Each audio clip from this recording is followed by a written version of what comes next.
A lot of people go through life doing things badly. Racing's important to men who do it well. When you're racing, it's life. Anything that happens before or after, it's just waiting. Matt Williams got a brilliant start from the third row of the grid. He's gone, he's hit him, he's straight off at the chase. A half-second lead over to Suzuka in the background. He has it. Oh, he's round on the last lap. There's a massive accident. Goes to the inside, what a move, what a move.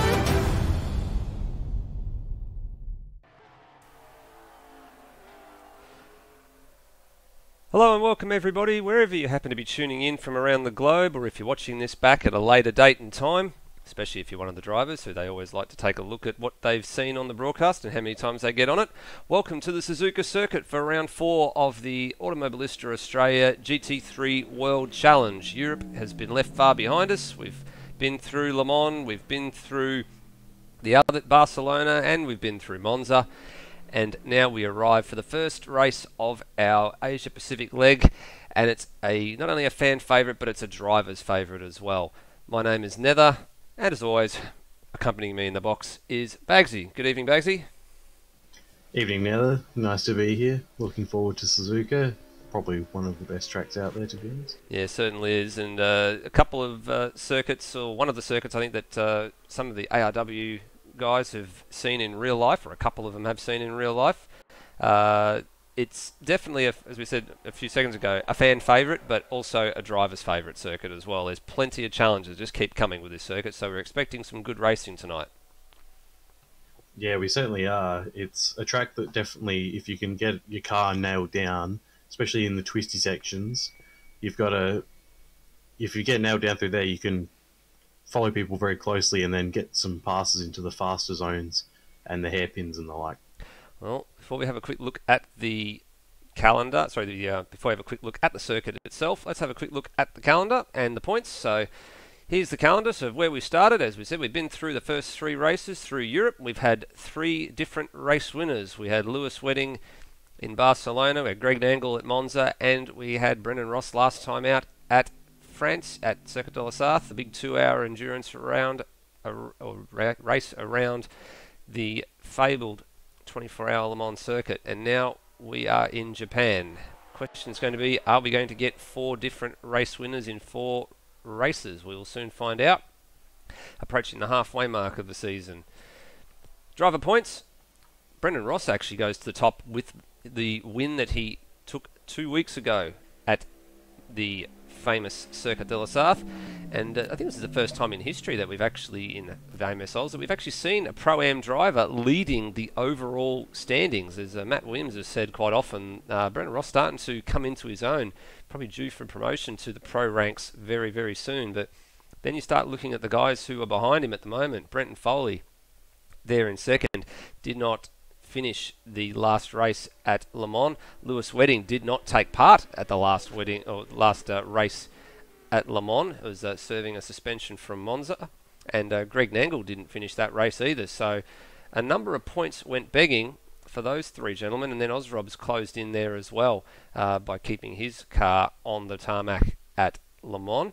So it's still up for grabs. There's still quite a long way to go in this series, Bagsy, and there's still quite a very, very narrow points gap between a lot of these guys. That 12-point margin that Brendan Ross has over the rest of the field can be very quickly erased. Yeah, there's always a lot of points on the table, and as with all endurance racing, it's all about getting those finishes. Brendan Ross has finished all the races so far, I believe. Yes. That is why he's in the lead. The win has helped, and finishing all the races is the most important thing, because if you have a season like Wedding's had recently, where you do win, loss, win, loss, win, loss, that does make it very difficult because you're missing out on points and you could lose out to someone who just consistently comes second. That's right. And so we may see Wedding, he'll be back with a vengeance because he will be unhappy that he missed out on Le Mans and Circuit de la Sarthe, although maybe not in that McLaren because it doesn't quite have the straight line speed, but still, he'll be annoyed that he missed a race and the potential points he could have got just trundling around even in a slower car. The other 2 drivers that were serving a suspension at Le Mans were Brock Harvey and Corey Ott. So Brock back tonight. Haven't seen Corey Ott just yet. Hoping to see him again soon. But 25 points for a win. So Brendan Ross was on 27 points going into Le Mans. So he was down around where Steve Bolger and Jamie Snow are on the point standings there, and 25 points vaulted him right up to the top of the standings, especially because those guys in second, third and fourth did not score any points. Well, Suzuka, driver favourite, fan favourite, 5.8 kilometres long. We've got 18 turns, 8 to the left, 10 to the right. We're set for 90 minutes. We reckon we're going to get somewhere around the 43 to 46 lap mark based on the times that we've been seeing.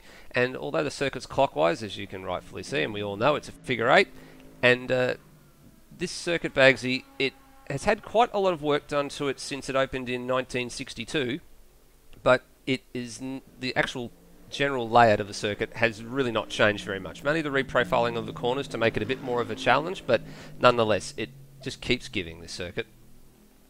Yeah, they've reprofiled several corners, and in some cases to make it safer as well. We know we've seen in, I believe it was sports car racing, Ali McNish having a very large crash here in 130R, which was slightly reprofiled after that.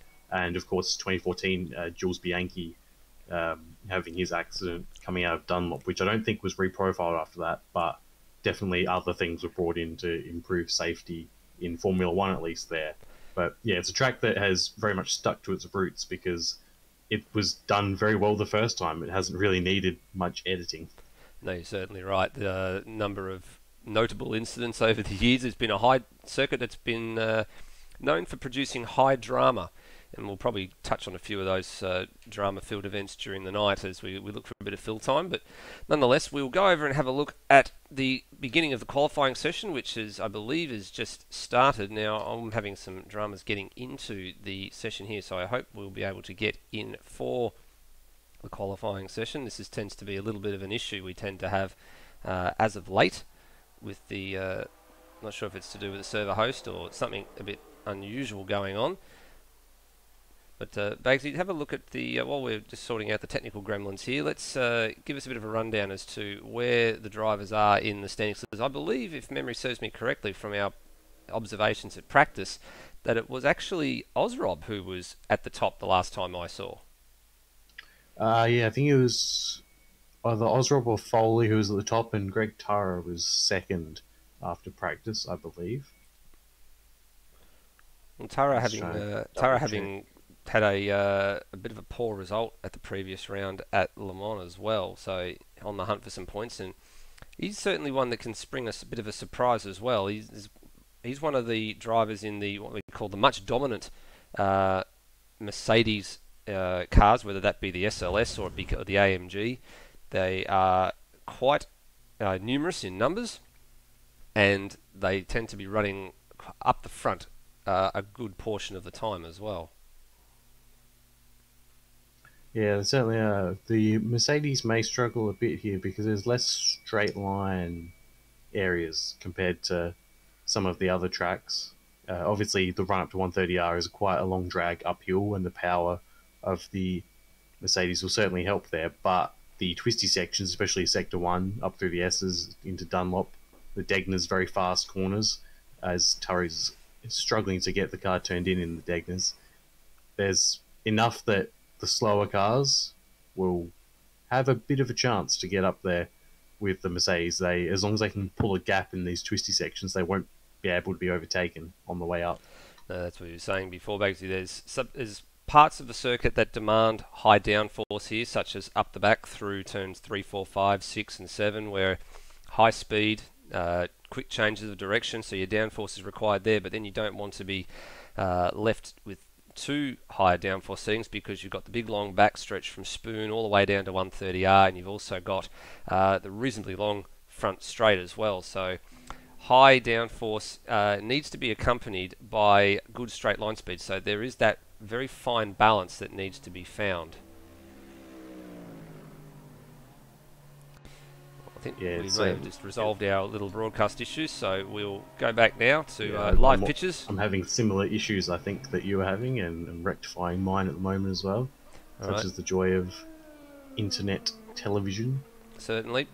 Well, we just watched Heath Dixon just come across the line there to set a 2-minute .2 lap time in his Bentley Continental. One of the drivers that did not finish the last race at Le Mans was involved in quite a nasty accident, involved quite a few cars at the area known as Tetra Rouge, which is at the top end of the beginning of the big long Mulsanne Straight. Yeah, just people firing off over and over again in the same spot. I think it was 3 or 4 people and a couple of very close calls. There certainly was. Greg Tara, the man at the moment who heads the times. And where's he at the moment? He is back on track, and he's down at the hairpin and powering out the hairpin at the moment in the Lone Wolf and Cubs Mercedes AMG on his way down to Spoon Curve. A little bit of a lock up there, just runs a little bit wide. There will be a little bit of a penalty to pay. Spoon Curve is a bit of a tricky braking zone because it can be. They normally treat it as a single corner, even though the first part of the entry is turn 13, the second part's turn 14. But you sort of need to treat it like a multi-apex corner because you need to get your braking precisely right. You get your turn in right, and as we saw there, a little bit of a lock up on the way into the first part of Spoon, and he's not that far away from his own time at the moment. Actually, Wedding's now gone to the top now. Wedding just goes to the top, so just a shy under 4/10 faster than Greg Tara. I think where Tara went wide, you can, if you go even just a little bit further, you can get done for track cutting Spoon, even though it is slower through there. Yeah, we have seen that happen a few times, even in our races with ARW. We have seen a handful of track violations for carrying way too much speed into Spoon, and then continuing to keep your foot in it on the exit will award you a track violation. So one thing the drivers will need to be careful of is if they are carrying a bit too much speed in there, they'll have to arrest the speed quite quickly and keep those track violations up their sleeve for times when they actually need it and make a genuine riot hash of things. So Glenn Miles now watching the Cadillac driver tackle the S's up the back. So through turns 4, and change of direction again at 5, and change of direction again at 6, and now up to Dunlop, which is a turn that goes uphill, and spotting, looking for the apex again, and now finds the right time to turn the car in. Now on to turn 7 and 8, Degner 1 and 2. Runs a little bit wide, they didn't quite get it turned in the way that he wants it. That's quite nice for Degner 2. Under the bridge, flick it right through this little kink at the hairpin, and pull the car up straight for the hairpin. That's a nice tidy line. And then on the power hard and hug the inside on the right, and then flow out to mid-track, and then spot your braking zone for the first part of Spoon Curve, which is turn 13. Just missing the apex there, but not troubling the outside curbing too much. And now on the power nice and early, use all the exit curb at turn 14, and now the long run down to this high speed 130R corner, turn 15, flat out in a Formula 1 car these days. Backs it off through here, and sensibly so. Running it all the way out to the curb. Didn't go all the way, but maximise your speed by doing so. Hard on the brakes, hardest braking zone for the Casio Triangle chicane, turns 16 and 17, the right over left, and then the sweeping right-hander that brings you onto the front straight. Glenn Miles will set a 2-minute 4.743, and comfortably at the moment the last man on the pecking order, with Steve Bolger and Matt Williams yet to set times at the moment, with 5 minutes and 45 seconds on the clock. It is still Wedding from Tara, from Devonish, Ross and Foley are the top 5.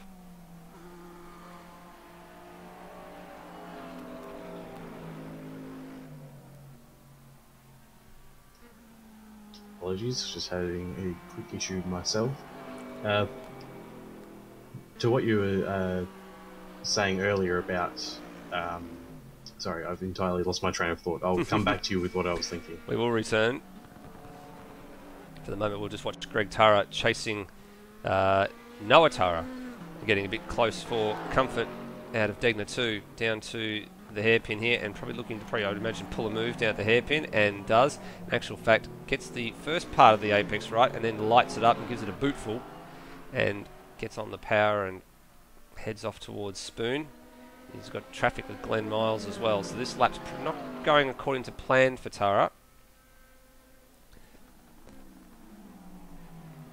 Pulls out of the draft, gets the pass done, the first part of Spoon Curve, and that will now give him a bit of clean air to tackle another lap. This lap will probably have gone to ruin, being stuck behind the traffic, but that is the nature of qualifying.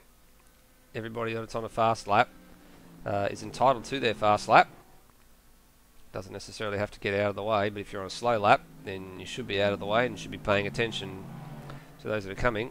Takes a bit too much curb there at turn 16, but he'll wind up the Mercedes and have another go. Will Devonish has now leapfrogged him into second place, so less than 1/10 of a second ahead of Tara.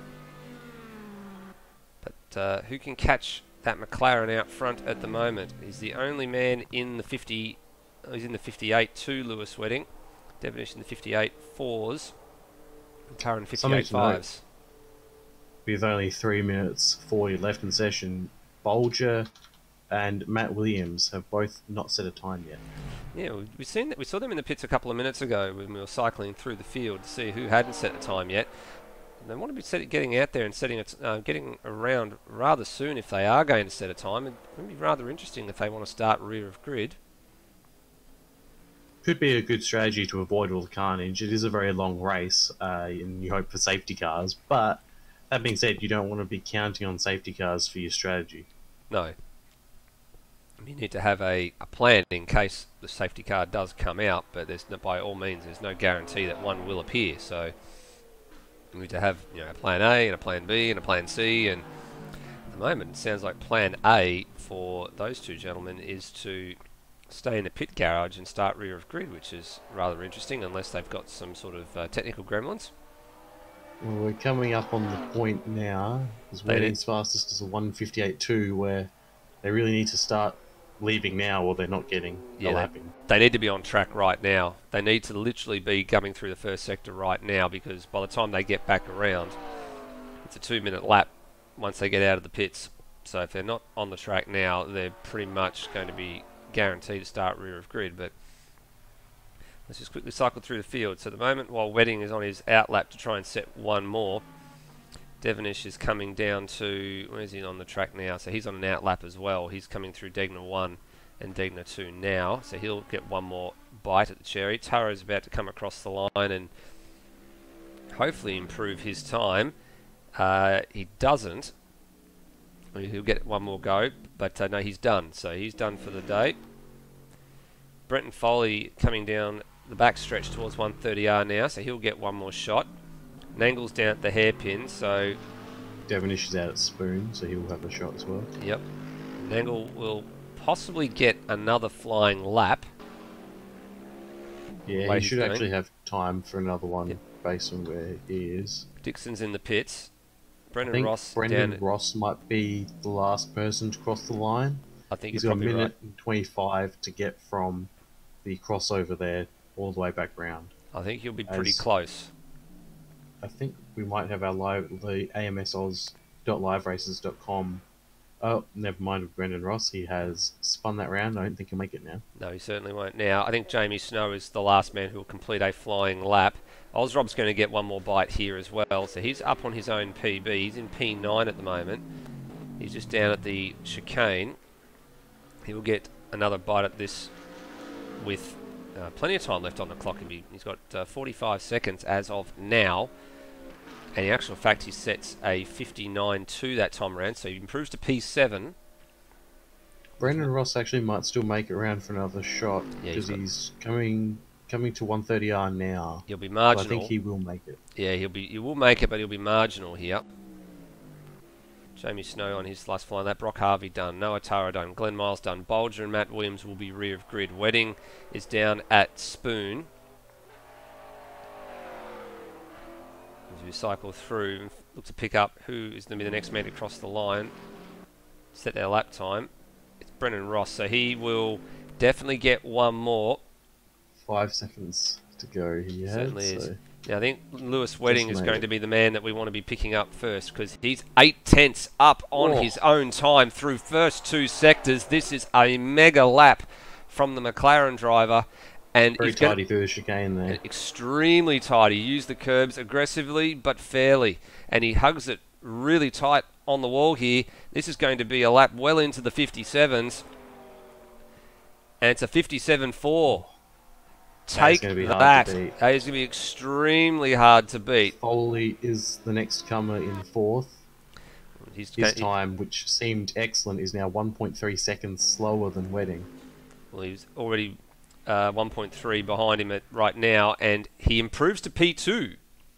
So he found some time, but he improves to P2, Foley. Devonish now the next man. He's up on his own PB. He's in P3. He just locked the inside front there going into the right-hander at the chicane, so that will have hurt him a little bit. He needs to find 3/10 to surpass Foley and put himself on the front row. And the Lamborghini goes. P3 improves. Second by 2/10. Not by much. Nangle now. Currently P5. Nearly 7/10 behind Greg Turra. Oh, Ozrob's gone. And he backed out of it. And he's backed out of it. Ozrob to P5. Nangle stays 6th. The only man who can make any moves is Brendan Ross. Oh, here he comes through 130R. Uses every single bit of the road in that little white line there. He's 1.4 seconds down, but he's up on his personal best by a significant amount. So 1.4 seconds down will slot him. Oh, he's mucked it up. He's gone very deep. He's gone very deep. Yeah, I was about to say, if he could keep it together through the chicane nice and tidy, he had a chance at having a go at... He's given up quite dramatically. He was actually having to have a go at Heath Dixon and Greg Nangle. In actual fact, Dixon and Nangle have set identical times, literally 159.263 apiece. But the honours have been given to Nangle in terms of the P7 and P6 settings. How's that? 5.5 Ks of track, and they are separated by essentially nothing. It does, on the timing screens, it does have us Nangle being 1.799 down on pole and Heath Dixon being 1.800. So that one's probably gone to the 10,000ths of a second there. I suggest you're probably right there. It certainly sounds like that is the case. But nonetheless, Lewis Wedding, what a mega lap, and cleans out the pole position standing, so he is looking ominous. So going from the likes of Foley and Ozrob being the quicker gentlemen through the practice session, Lewis Wedding stamps his authority on the qualifying session, and there will be a lot of head scratching going on, I would think, Bagsy, after that performance. I'm not sure about head scratching, more just dodging the sandbags that Lewis has probably left out on the track somewhere. We know a lot of people have done that in AMS Oz. They like to just sort of pot around, test their long run pace while they're in the practice sessions, and sort of like, oh yeah, look, it's really close to the top, and then qualifying comes, they cut off the sandbags, they actually put some petrol in the car, and some people will just go out and destroy times. No, you're absolutely right. Lewis Wedding, one of the more prolific and outstanding qualifiers, I think you can say, in AMS Oz. He seems to pull them out of a hat, and they just seem to come from absolutely nowhere sometimes. The amount of time that he can find is absolutely incredible. Lewis and Matt Williams both have a tendency to do that. Matt's more of the perennial place getter. I think we've coined him over the time that we've seen him in AMS Oz. He tends to make up quite a lot of places from wherever he starts. He's got an incredible knack of doing it. Those guys as well do quite a lot of extensive testing, especially not only with the GT3 series that is up and running at the moment, but with a number of other series as well. So credit needs to go to those guys for the amount of work they put in behind the scenes to make AMS Oz happen, as well as being great racers. They certainly know what they're doing when it comes to prepping everything for the other drivers to come along and race every week as well. Yeah, they do an excellent job. As we're seeing a few people leaving the game at the moment, I'm not sure if that's just to re-enter the game in an effort to prevent crashes, or if there's an issue happening. It's hopefully and probably the former. So we'll keep people updated for that. Yeah, more than likely. We I think have you're right. 14 people as of last counting our runners tonight, which is a good field. Yeah, very good field. I mean, I think the maximum we've had so far has been around 16 or 17, so it's good we're getting continual good numbers coming through, good consistent numbers for the series. It certainly delivers some good racing. This is the second time that we've been to Suzuka for GT3. If those of you who have watched the broadcasts over the last 12 months would have realised it was a little bit, I think it was a twilight race that we sort of had back in the original GT3 last year, which sort of was, I believe, the coming of Brenton Foley, if I remember correctly. He was running the Ferrari 488 with the Caltex livery on it, and he sort of gave us a bit of head scratching at that time, because we thought he may not have been right on fuel, but we thought he may have been able to get away with it as well. But it turned out that he ended up having to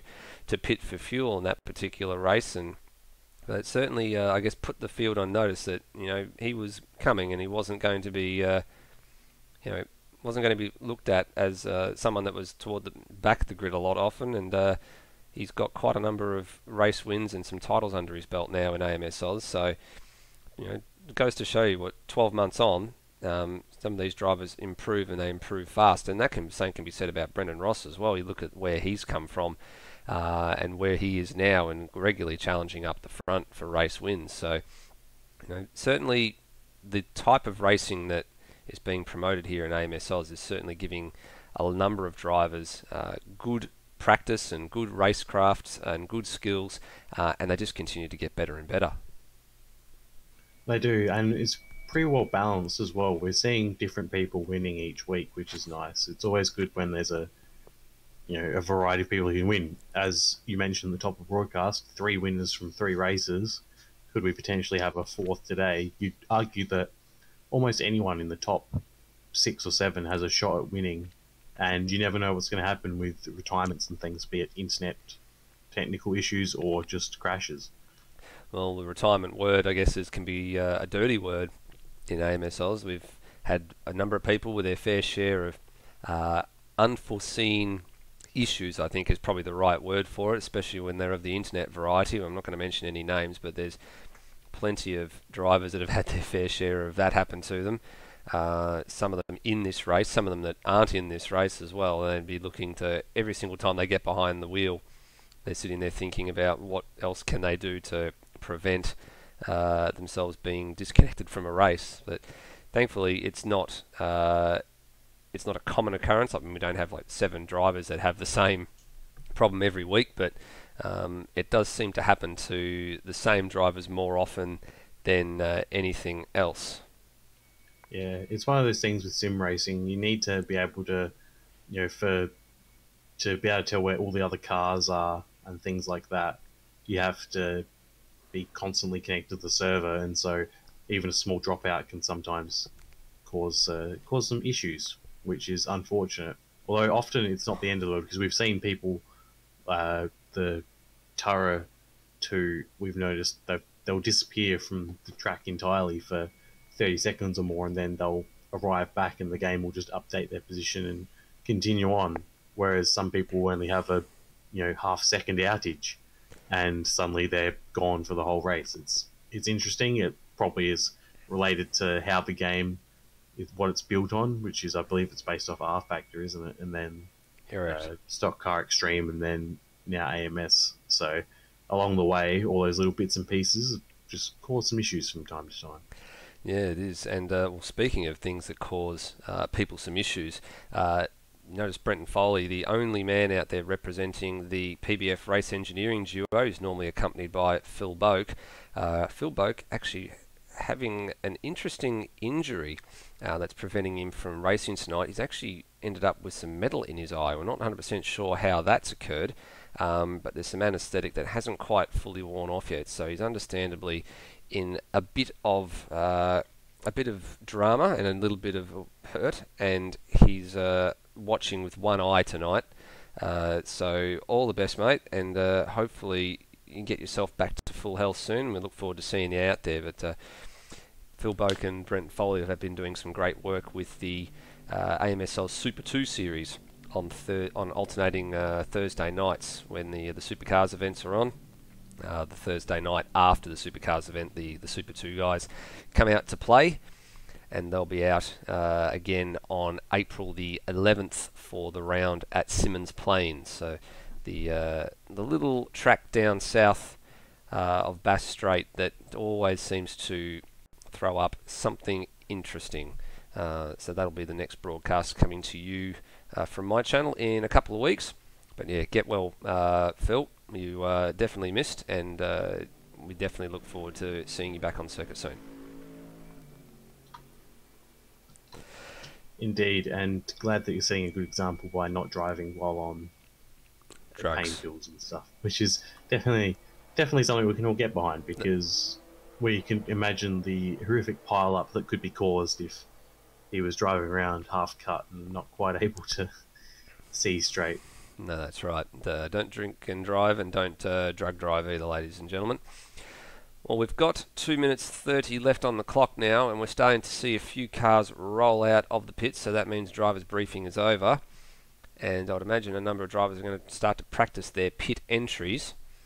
And it's the last opportunity for drivers to come back into the server if they were out of the server for any particular reason. A number of drivers seem to take the opportunity to jump out of the server, reset their modems, restart the computers, and do everything they possibly can to, as we said, avoid the dreaded internet disconnection.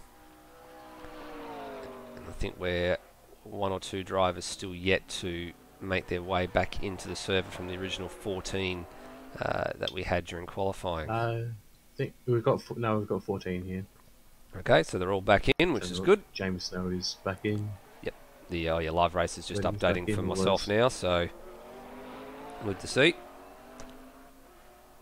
Yeah, there may be some issues with live races tonight if you are tuning in and have that on another monitor or such. It's not entirely sure what the problem is, but yeah, having some teething problems, it seems. Yes, just a few little dilemmas. Not sure if that's related to server host or if it's related to the live races website itself, but nonetheless, you'll still be able to jump on at the end of the night's proceedings and should be able to get a download of the lap times, and who finished where, and who had fastest lap, and top speed, and all of that. That should still become available on ams.liveraces.com at the conclusion of the race. But it's a little tool that we like to use, but unfortunately we are without tonight. And good to see Noah Tara actually practicing the pit entry at the moment.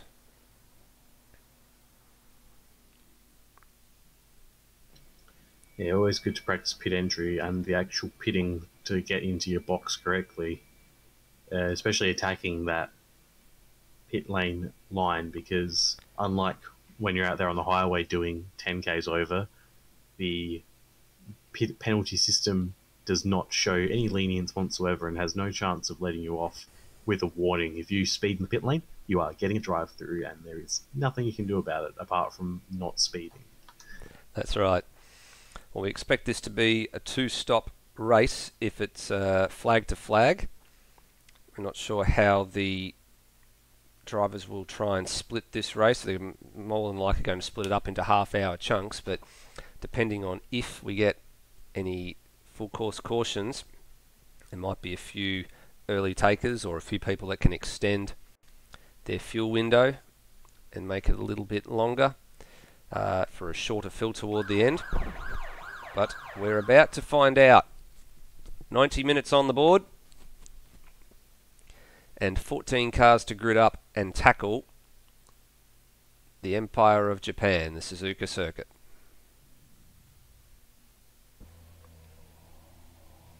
Yes, they're all doing their usual thing, or most of them are waiting as long as possible to get it on the track, even though I believe it has very little difference to what actually happens. I don't think it affects tyre temperature or anything like that.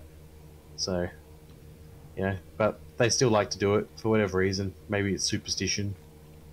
Maybe it's just good old-fashioned laziness.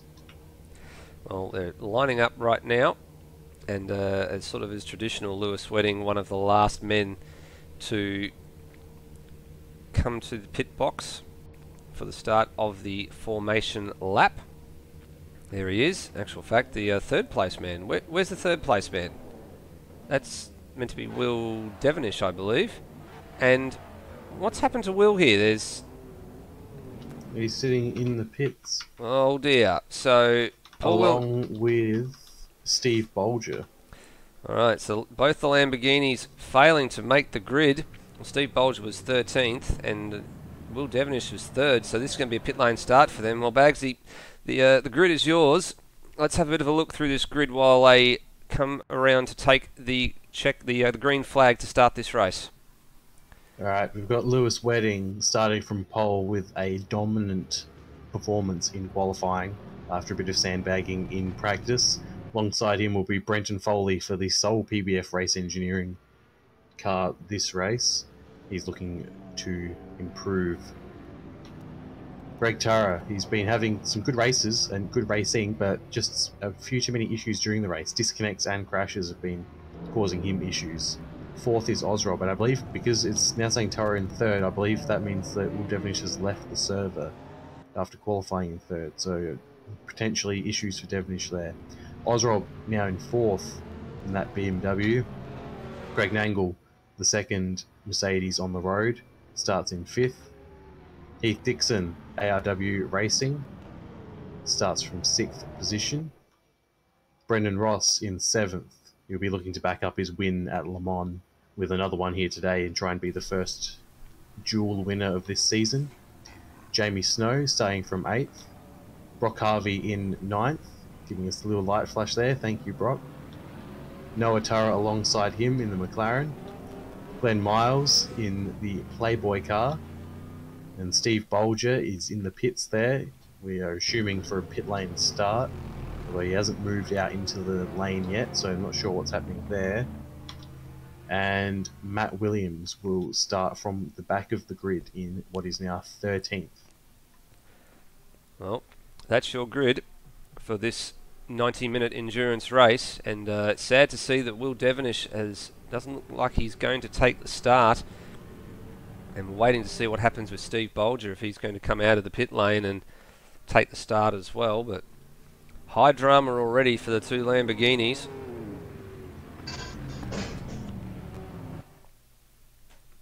As the field makes their way down towards 130R. Side by side.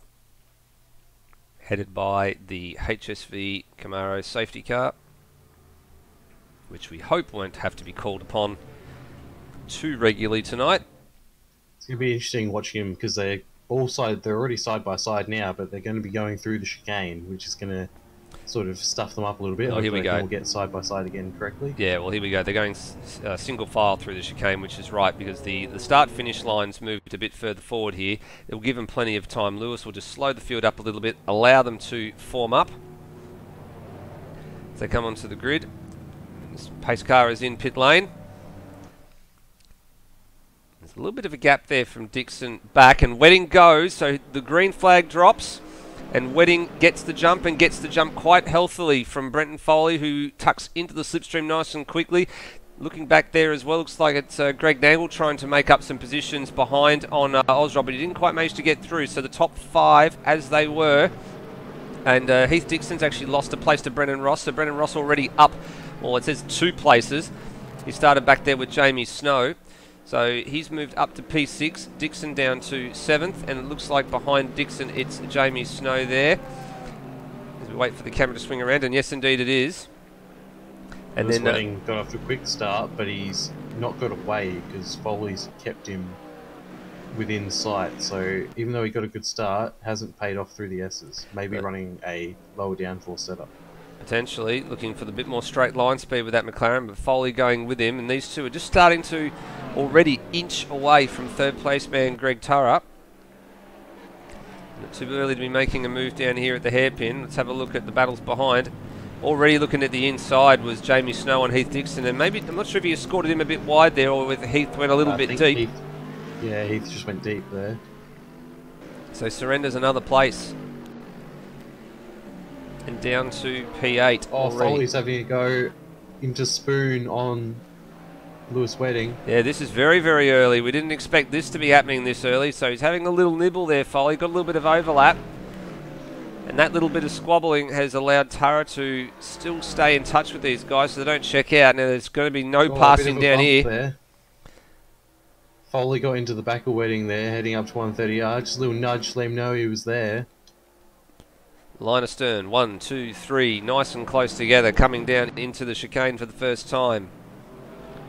Well, first 2 minutes are down for the first lap, and we have got a very, very close top three at the moment.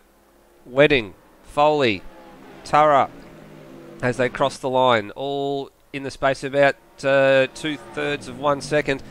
Foley just showed the nose on the run down into the first corner.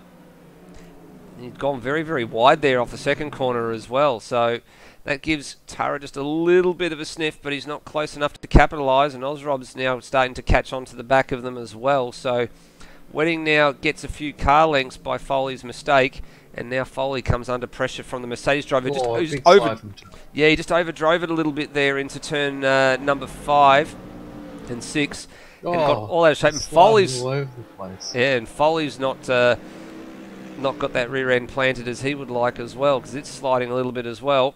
All this is music to Lewis Wedding's ears. Looks like Wedding's just slowly turning up the wick to see how much they can stay with him, and he's seeing that at this point they're not able to keep that. Bentley can't quite match the McLaren in the S's, so that's Jamie Snow, big loss to Jamie Snow at the hairpin. He got it all out of shape on the grass. There was the FCR teammates were having a bit of a go at each other through the Degner corners, and Jamie Snow's come out on the wrong end of that. Osrob off as well at the same point. He was at the same point. We'll see if we can pick this up on the replay. So you can see here Jamie Snow having a look down here at Brennan Ross, and in actual fact lost the front end, and then the back end came around, but thankfully kept it out of the wall. What happened to Osrob? Because he had his own accident. He had his own sort of accident there as well. Potentially the same one. Very, very early drama. So Jamie Snow, having made up quite a few places, now drops all the way back down to 10th. And we lost Steve Bolger as well. Didn't end up getting out of the pits, unfortunately. So two drivers gone straight away, sadly. And looks like Wedding may have made a mistake because he's got Foley in his slipstream. He certainly has too. Foley's got quite a lot of pace on that Bentley as well. And even after the first 2 laps, even after Wedding managed to kick away a little bit with Foley making a mistake down at turn 2 on the previous tour, the gap has closed right back up. So this is not going to give Wedding any sort of respite. He will have his mirrors full, but he'll be trying to keep his head down and his eyes forward. It's still early days, but he doesn't know what... we've already seen Foley show the nose a couple of times, so he's got to be careful here. He doesn't throw it away. There's always the potential that Wedding is just toying with Foley, and Wedding is just gauging how fast he can go compared to Foley, and is now just knows that, well, if I can stick to this lap time, I'll get better fuel economy, I'll be able to make shorter pit stops, and I'll just win the race through there. Well, we know Lewis has always been the fuel master. We remember back to the Road America race in GT, where he didn't change tyres in the first stop, and we thought it was a very silly move, but it turned out to be an absolute masterstroke because that was one of the races that he won. So we know he's very, very, very good when it comes to strategy. Foley got into the back of Wedding there. He carried a bit too much speed there. A little bit too much speed into turn 14, and now Wedding... Lewis missed a shift.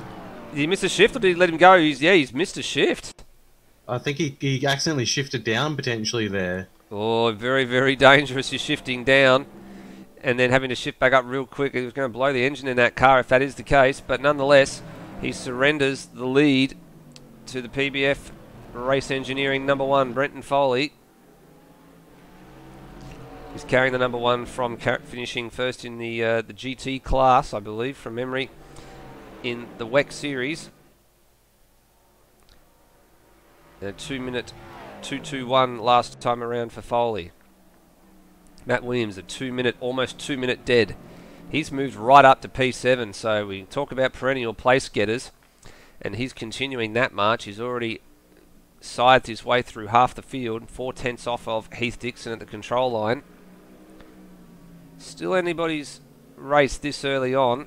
The field hasn't spread out too far over the first 3 laps. It's only out to 11 seconds, but there has been a few drivers gone off the track, and a little bit of fighting as well. So the balance of performance working as it should, and the drivers certainly got their elbows out and battling for position early. Foley very loose. Look at the liberties and the amount of curb that a number of the drivers are taking off of Degner 2.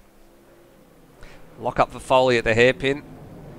So slightly offline, but Wedding not close enough to send it up the inside there, but probably a bit too early to think about a bit of retaliation. And Foley got the power down much better out of the hairpin there. He sure did. A large amount. He's opened up a huge gap.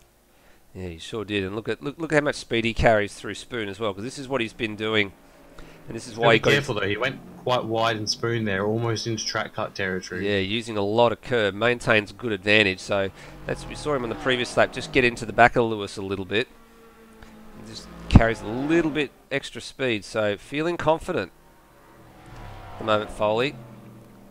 Good angle there on how the right line is around 130R and how much curb you take on the inside and how much curb you use on the outside. Very tidy through the chicane. And down to the line to complete lap 4. So far, relatively minor incidents only. Foley dips into the 59s, 59.5s, and now the sub 2 minute times are starting to come as the tyres come up to temperature and the race fuel slowly burns off and the drivers start to find their rhythm. Matt Williams and Brendan Ross side by side in the first corner. Matt Williams making the pass, up 9 positions now. He certainly is. Up 9 positions, as you said, and that was a lovely pass. He's only 7 seconds off the lead at the moment, is Matt Williams, so he's started from the back to avoid the carnage. Yep. Has just been passing people left and right. His next target is his fellow FCR Motorsport stablemate, Greg Nangle. Yep. So we'll see how he goes getting past Greg. Well, I just watched him on the replay then with a textbook pass into turn 1 and 2. Classic overtaking manoeuvre here at Suzuka with the slipstream down the front straight and into turn 1. And Brendan Ross will try and tuck in behind the senior team leader at FCR Motorsport here and see if Matt can drag him up to the back of Greg. Also the FCR driver, Greg Nangle. But they've got 4 seconds to make up.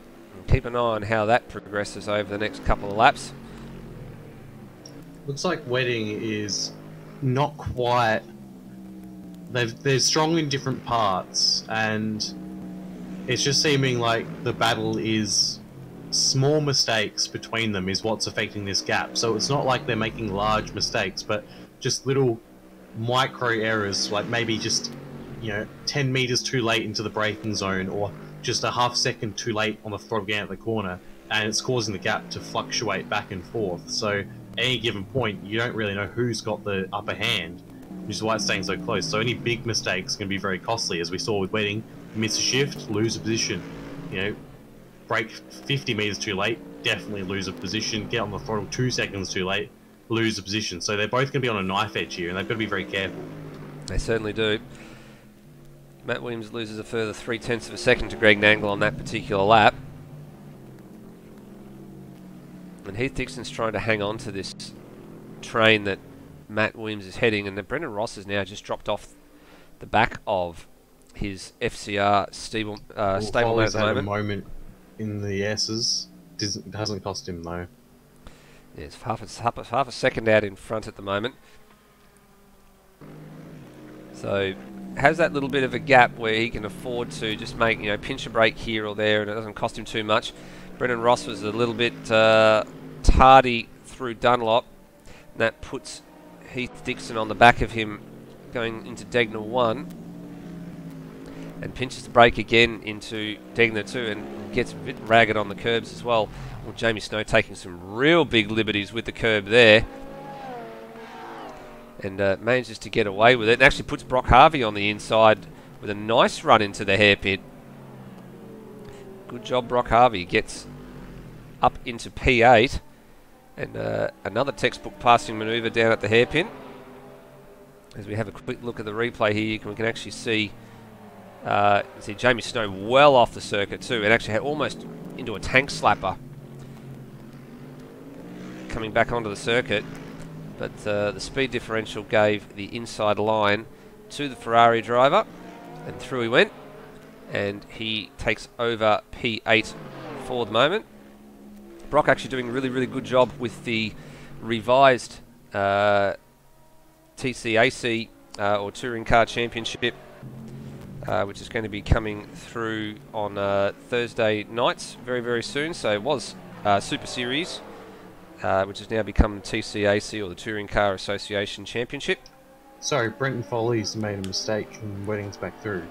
All right. We've missed that. We have missed that in the little battle that we've been seeing there. So he's dropped quite a fair bit away, hasn't he? So let's see if we have a look, if we have anything on the replay here. Chicane. Yeah, so it was definitely before the final chicane. You're absolutely right. So Wedding had the lead coming across the line to lead that particular lap. In actual fact, it's put Tara right onto the back of Foley as well now.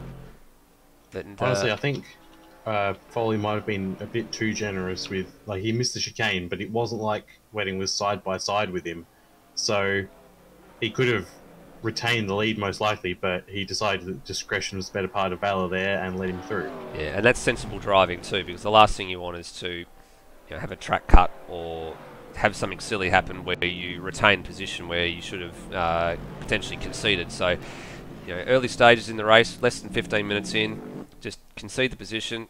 Foley knows he's got the pace. He'll get back on the back of this McLaren within the next lap or two, and he'll fight fairly for the first place in the race at the moment, which is currently occupied by Lewis Wedding.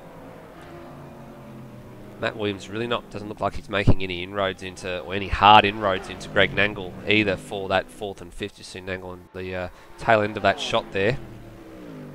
Tara's not going away here either, Bagsy, so he's managing to stay in touch with these two guys quite well at the moment, despite the mistakes that both Wedding and Foley have made to date. Tara hasn't made any, but I get the feeling there's a bit of a watching brief just going on at the moment here, and seeing what these guys are up to, and maybe just a little bit of fuel saving from Tara if he can sit in the draft there, and a little bit, 1/10 of a litre here and there, and all of a sudden you end up in a situation where you can pit a lap later than these guys. Yeah, potentially. I think you are right in that he just hasn't been making mistakes, and lest we give him the commentator's curse after both saying that, he's been doing pretty well, as we see bits of dust being kicked up by Foley and Wedding as well. Yeah. He's doing quite well, and he's actually applying a small amount of a blowtorch to the back of Foley, so now Wedding and Foley both don't have to worry about just their battle for first, but also third place man behind him, who... You're right, he might just, as Foley goes wide out of Dunlop, Tara's going to have a run into Degner 1. I don't think he's going to try that, though, because that would have been disastrous. But he's going to apply the pressure into Degner 2 as well. See if Foley squirrels off the way. No, Foley makes it out of Degner 2 cleanly. Is Tara going to set him up into the hairpin? No, but he's being very, very careful. He's letting Foley know he's there, as Wedding gets a bit of a tank slapper off of the hairpin. So this battle for 1, 2, 3, very close and go either way at the moment. Yeah, certainly a very, very tantalising prospect for these top three gentlemen so early in the race, and how the rest of their race pans out. We're already starting to see, as you mentioned a little bit earlier, where the strengths and weaknesses are. So Wedding had a decided advantage on that particular lap through the snake, as they call it, so turns 3, 4, 5 and 6. But Foley caught up to him a little bit, and then Wedding kicked away a bit more. In actual fact, Tara was quite quick through that section as well. Foley manages to come back as Tara has a bit of a look to the inside here at the chicane, but not close enough to make the move. Tara had so much... Tara showing the speed of that Mercedes coming up to 130R. Foley had to slow down a little bit to not... because he didn't want to run to the back of Wedding into 130R and didn't want to try and make the pass. But Tara had so much extra speed, he had to actually check up because the slipstream...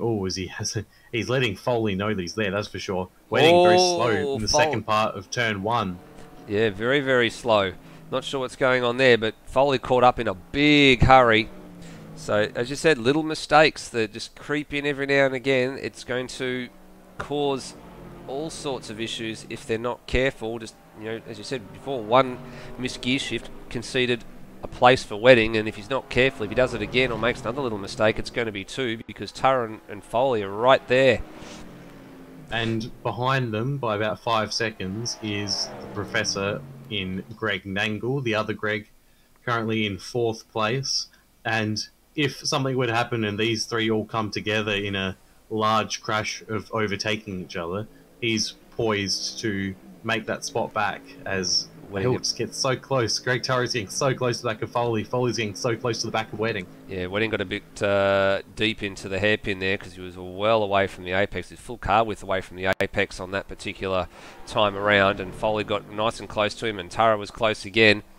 This is really, really tantalising, this GT3 battle here. I think we're going to see a move from Foley up through 130R towards 130R. If you can get the exit out of the second part of Spoon. He hasn't had the best exit. Tara's had the best exit, so Tara's going to be making the move on Foley instead of Foley making the move. And here's the helicopter shot, gaining. No, Tara backs out of it. He lifted. He's going to try and set him up into the chicane, though. Yep, he's going to have a look again. Shows the nose, and nope, just hangs on for the moment. Nangle's starting just to continue to drop back from these guys just a little bit now, and Matt Williams was making some inroads. He had the gap from himself to Nangle down to about 3.6 seconds. Now it's back out to 4.3, so a mistake from Matt Williams somewhere along the line. Interestingly, this leading trio is Foley mistake. Foley made a mistake. Yep. He got hung up on the curb on the exit of turn 1, and that allows Tara through. They just went a bit too deep, but then when he tried to recover on the brakes, he was already on the curb and got hung up, and the car just understeered, just did not want to turn at all. So surrenders second place to Tara.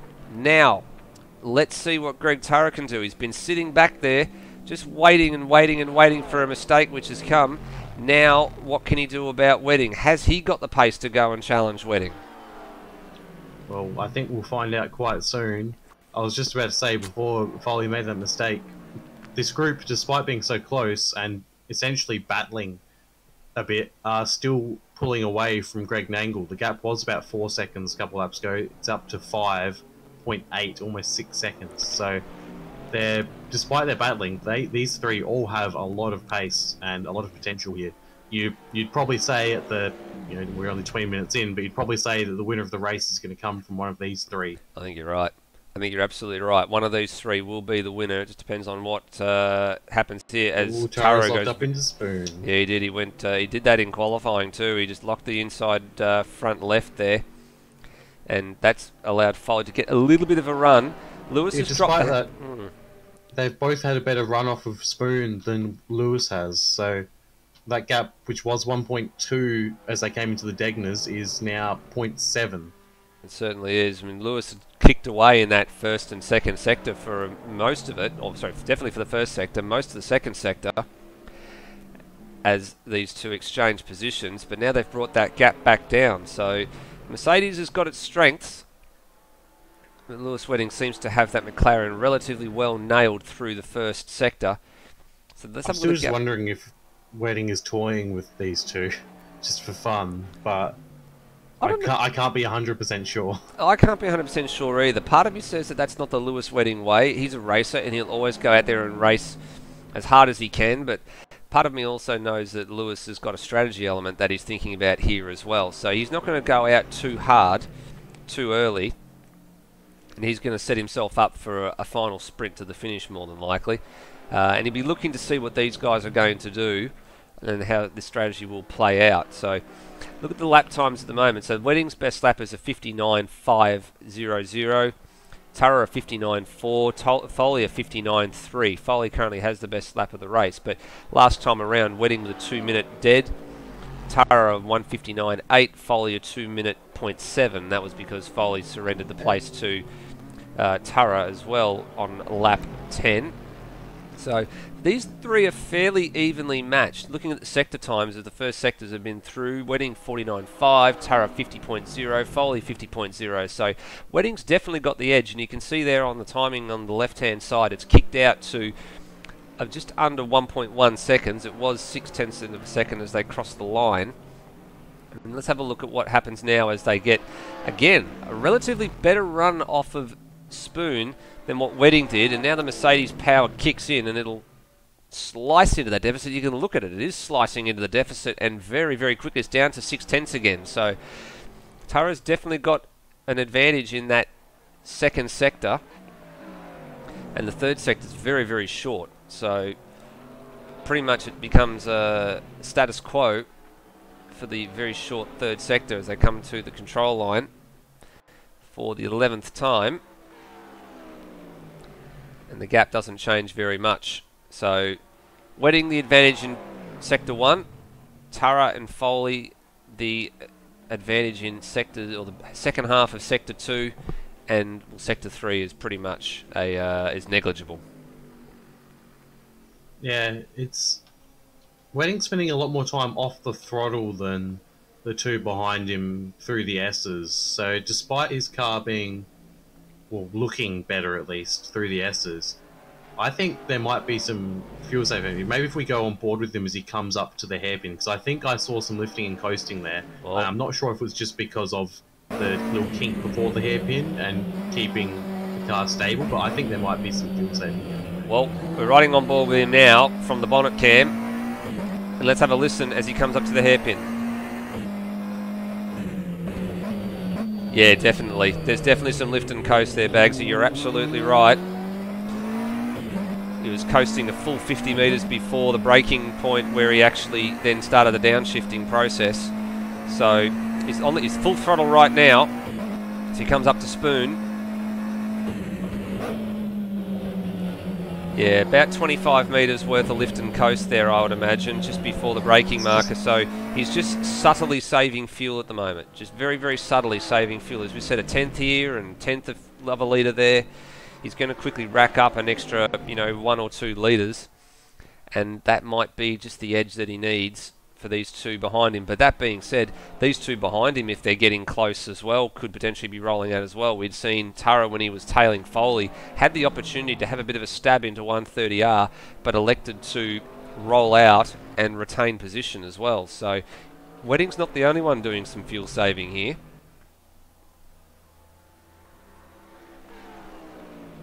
And these two behind are definitely going to have to be aware that it's in Lewis's nature to Matt Williams put a bit of spare fuel. All right, first of our runners, Matt Williams is in the lane. There he is. Looks like a scheduled stop. In he comes, and tyres being changed as well as fuel.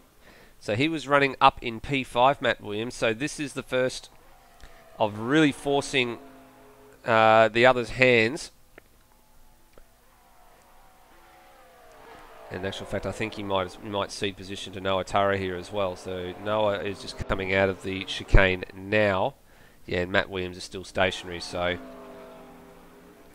we'll drop down to P10, Matt Williams. He did change tyres as well, Matt Williams. Yep. So that's probably, if we base that as our metric, people change tyres at each stop. Yep. I'm actually wondering if Osrob stopped as well here, Bagsy, because he's a long way back.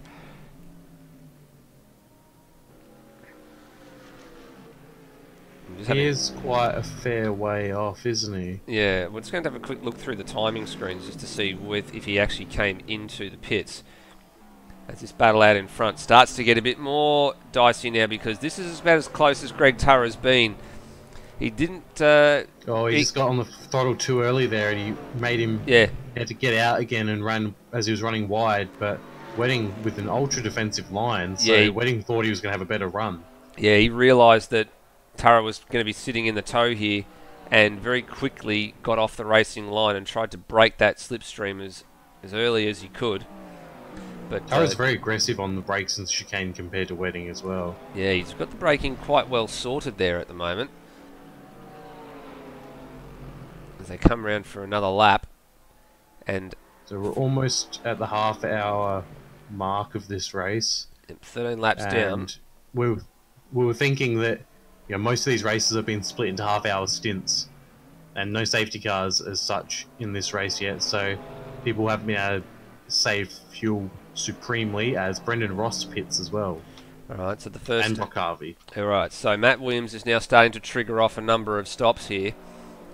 And the others are going to come in and cover him off so they don't get get undercut, because Matt Williams was ahead of Brendan Ross. But Brendan Ross doesn't want that advantage to be eroded away, as Foley's now having a look at Tara here. So Tara made a little bit of a hiccup through the snake. In actual fact, it's gone wide, and Foley parks it right on the inside of Degner 2. And that's fair, because Tara was off the racing line. He was actually completely off the circuit, but holds his position through Degner 2, and now through the hairpin. And now Lewis Wedding gets about 2 seconds worth of breathing space after that. So for Wedding, that was a blessing. And for Tara, it's now turning into a little bit of a headache, because Foley is harassing him. Foley has a look down the inside at turn 13 at Spoon, but he goes way too deep. Goes way too deep. And gives him a bit of a serve as well. That move was not happening today, yesterday, or at any point on any timeline ever, because he was just way too hot into there. Yeah, it certainly was not. Foley would have to have pulled that up on an absolute dime, and these cars, and especially the Bentley, doesn't stop on a dime. So for the moment, Tara retains P2. Wedding's now kicked away to a 2.5 second advantage, because these guys have been fighting and arguing. Just having a look back through Ozrob's laps, I'm wondering if he doesn't look like he's made a stop, but maybe if he did, he stopped very, very early, because just based on our timing, which is going back to lap 7, we don't have any record of him coming in for a stop. So you might have to look a bit further into the timing screens inside the game there, Bagsy, just to see if he did come in for a stop or if he's made a mistake somewhere. But yeah, he was a long way off the pace. But he's now sort of dropped in. Brendan Ross has dropped in after his stop about 3 seconds behind Matt Williams, and Ozrob's about 10 to 11 seconds behind Matt Williams. So maybe he did come in for a stop, but he's just been running a few slow laps. Yeah, it looks like he came in about 5 laps ago. He did 3:06 5 laps ago. Okay, there we go. So that settles that argument. So in actual fact, it was Ozrob that started off the trigger of stops. As Noah Tara's now in the process of being lapped by the leaders. Wedding's already through. Foley and Tara won't be too far away. And Foley's managed to get through on Tara as well. And now setting back out after Wedding. So the top 3 is now strung out and covered by about 3.5 seconds. I think Wedding has been looking after his tyres a lot better than Tara and Foley as well. We're coming up to the hour mark as well, and it looks like Foley and Tara are planning on pitting this lap, and Wedding is not, as far as we can see. Well, it certainly looks like it from our screens at the moment. As Wedding takes as much track as he dares and spears through 130R using all the available racing room. Oh, locks up and goes deep. Locks up and goes deep. Cuts the chicane. Not sure if you'll get a penalty for that, because it was quite quick that he went through there. Foley's going another lap, and so's Tara going as well. So puts it on hold for the moment. But a rare mistake from Lewis Wedding down at the chicane. Just outbrake himself, pinch the brake. You know, in all this, Nangle is only 8 seconds down on these guys, so that's still within striking distance for Nangle. Certainly is. Strategy will start to become a very, very interesting argument in the next couple of laps for how long these guys continue to go. And how long Greg Nangle tends to go as well. If I'd be Nangle, I'd very seriously be thinking about splitting this race into thirds and coming in this particular lap if the race leaders don't. And force the hand of the leaders to react, because we know that Nangle has always got a knack. You can never rule him out. He supremely defended it well at Monza to take his first victory in the GT3 World Challenge. And he always seems to find a way to get in a position or two. He's gone very deep into the yeah, he certainly has. That's allowed Tara to get right back onto him as well. What happened to him there? So it looks alright. Looked alright through Degner 1 and 2.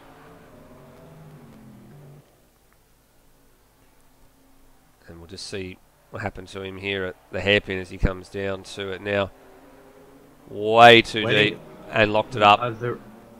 He's gone deep into Spoon as well, and Tara's got a very good run on him, and he's already alongside him a long way before 130R. So it's going to be positioned Tara, and this has caused Wedding to gain 5-second advantage over the two of them. He certainly has.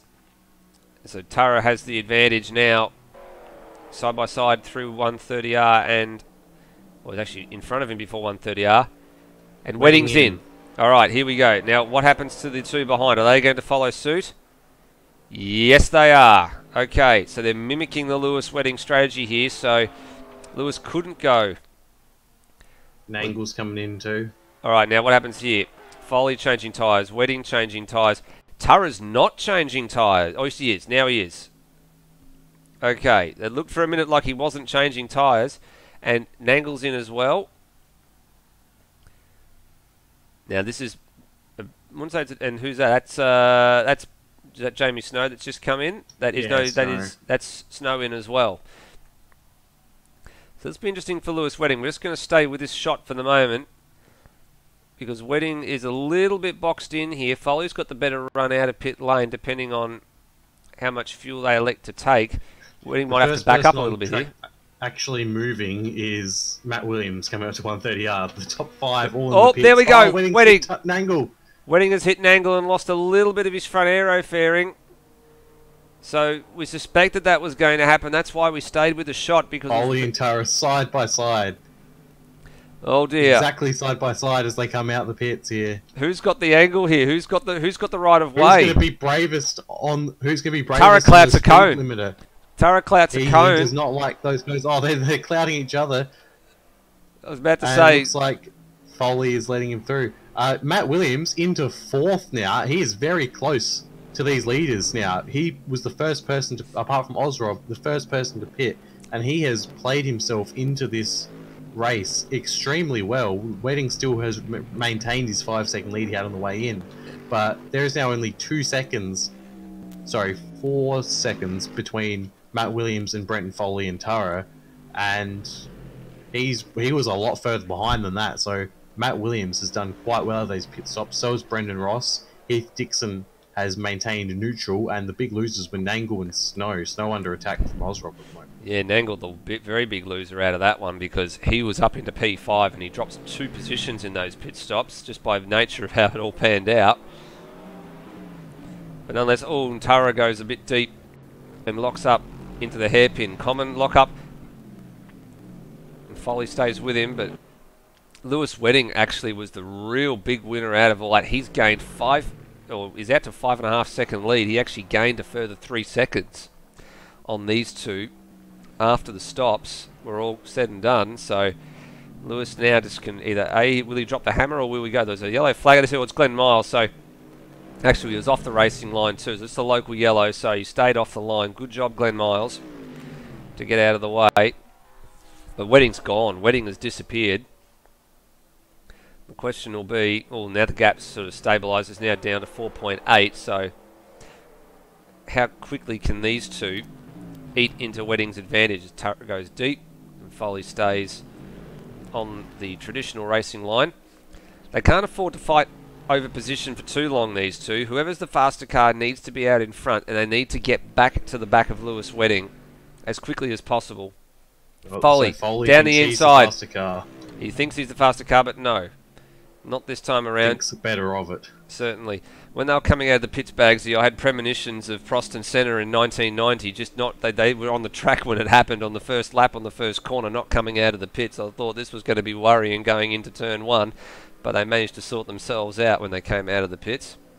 Certainly a little bit of paint trading on the way out of the pit lane, but you couldn't have asked for a closer pit exit race because they were essentially, it was like you're going down the highway at 60 k's an hour with someone next to you and doing a rolling drag race start. So, and in the end, Tara won out because he had the inside line. So, Tara, by being the last one out the pits, Tara wide, Foley going with him. There. Yes, Tara being the last, having a later pit box and not being in the fast lane essentially, and the inside line for the first corner helped him a lot there. And you can see Wedding got the gap back out to 5.5 seconds, was now down to 5.4. So these swings and roundabouts where the McLaren tends to be a little bit stronger versus the other two cars in the Mercedes and the Bentley. And that's the good thing about this series. It has been set up in such a way that any car and any driver at any time can come up with a win. We've seen a win for Wedding in the McLaren already at Barcelona. We've seen a win for Nangle in the SLS AMG at Monza, and we've seen a win for the Mercedes, the normal AMG, at Le Mans. The other cars that are in the field, the Lamborghini has not got a win just yet, and the Bentley has not got a win just yet. We've at least got 3 different drivers and 3 different cars so far that have taken a win. Tara's wide. That's not the usual racing line there, but it's a bit of an interesting line, but it seems to work for him. It's worked out okay. The gap's actually stabilised now, so it's stabilised at 5.4 seconds. I think Foley's realised that it's best to have Tara drag him up to Wedding than fight for the position, because he's going to cost each other time and play into Wedding's hands. I think Wedding's already in maintenance mode at the moment. He's just going to keep pumping in those laps exactly as he wants and try and keep this gap as it is and just control the race from the front. Yep. Although Foley's not letting Tara go, he's still monstering the back of that. Foley immediately proves me wrong. Yeah, he's just monstering the back of the Mercedes a little bit, saying, come on, hurry up, we've got to get there, come on, hurry up, we've got to get there. And just forcing Tara, he's either going to force Tara into a mistake like he did there, where he went a little bit too wide, which he'd done once before between Degner 1 and 2. But the more they stay like this, the more Lewis Wedding has the advantages. It still stays at 5.4, so at least they're pegging him through the first sector where Wedding's been strong. But that being said, Wedding probably has not really got the hammer down through sector 1 at the moment. I think given he's got this 5.5 second advantage, he's probably quite content to just save fuel. Foley goes through. That time he makes the move stick at turn 13 at Spoon. That's a lovely, lovely passing move. They both use more than the curbs at the exit of Spoon. That time Foley managed to get it stop quite comfortably and get the passing move done. So now the gap is at 5.7, and it's Foley's turn to try and drag this pair up to Wedding. And they need to be careful they don't drag themselves fighting into the grasp of Matt Williams, who's, while he might not be looking on for the win at the moment, is certainly looking for a podium if either of these two stuff up. And, you know, who knows what could happen with Wedding. We know that technical gremlins happen in this, so you could see an unexpected Matt Williams victory if the stars align for him and all the chips fall his way. A little bit of puff of smoke ahead of these guys as well on track. Not sure what happened there, whether it was just Wedding leaving a bit of smoke behind, but I think it might have been because that gap has dropped by 1.5 seconds, now 3.6 from Wedding to Foley. Well, yeah, it's visual now. We just saw him at the top of shot. Now the timing screen on the broadcast only updates at a sector by sector arrangement. So you'll just wait to see when we come through this first sector down here in the next few moments, and it will update for us. Yeah, that gap has really come down, so maybe you're right. The smoke that we saw was Wedding having a moment, down to 3.8 at the first sector split. So the mistake that these two were hoping for has happened, and that now gives a little bit of incentive and just dangles a little bit of a carrot, which Foley might just be able to see, given he sits so low in that Bentley. Just something to note, we are 20 laps into the race and about 40 minutes.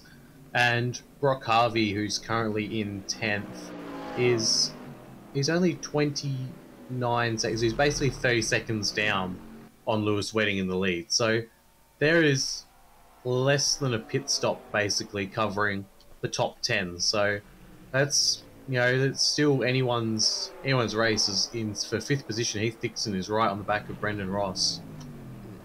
He sure is. Through 130R they go. We've been focusing mainly on the battles out front because they've been so good. But Brendan Ross, another Mercedes, being harassed by another Bentley.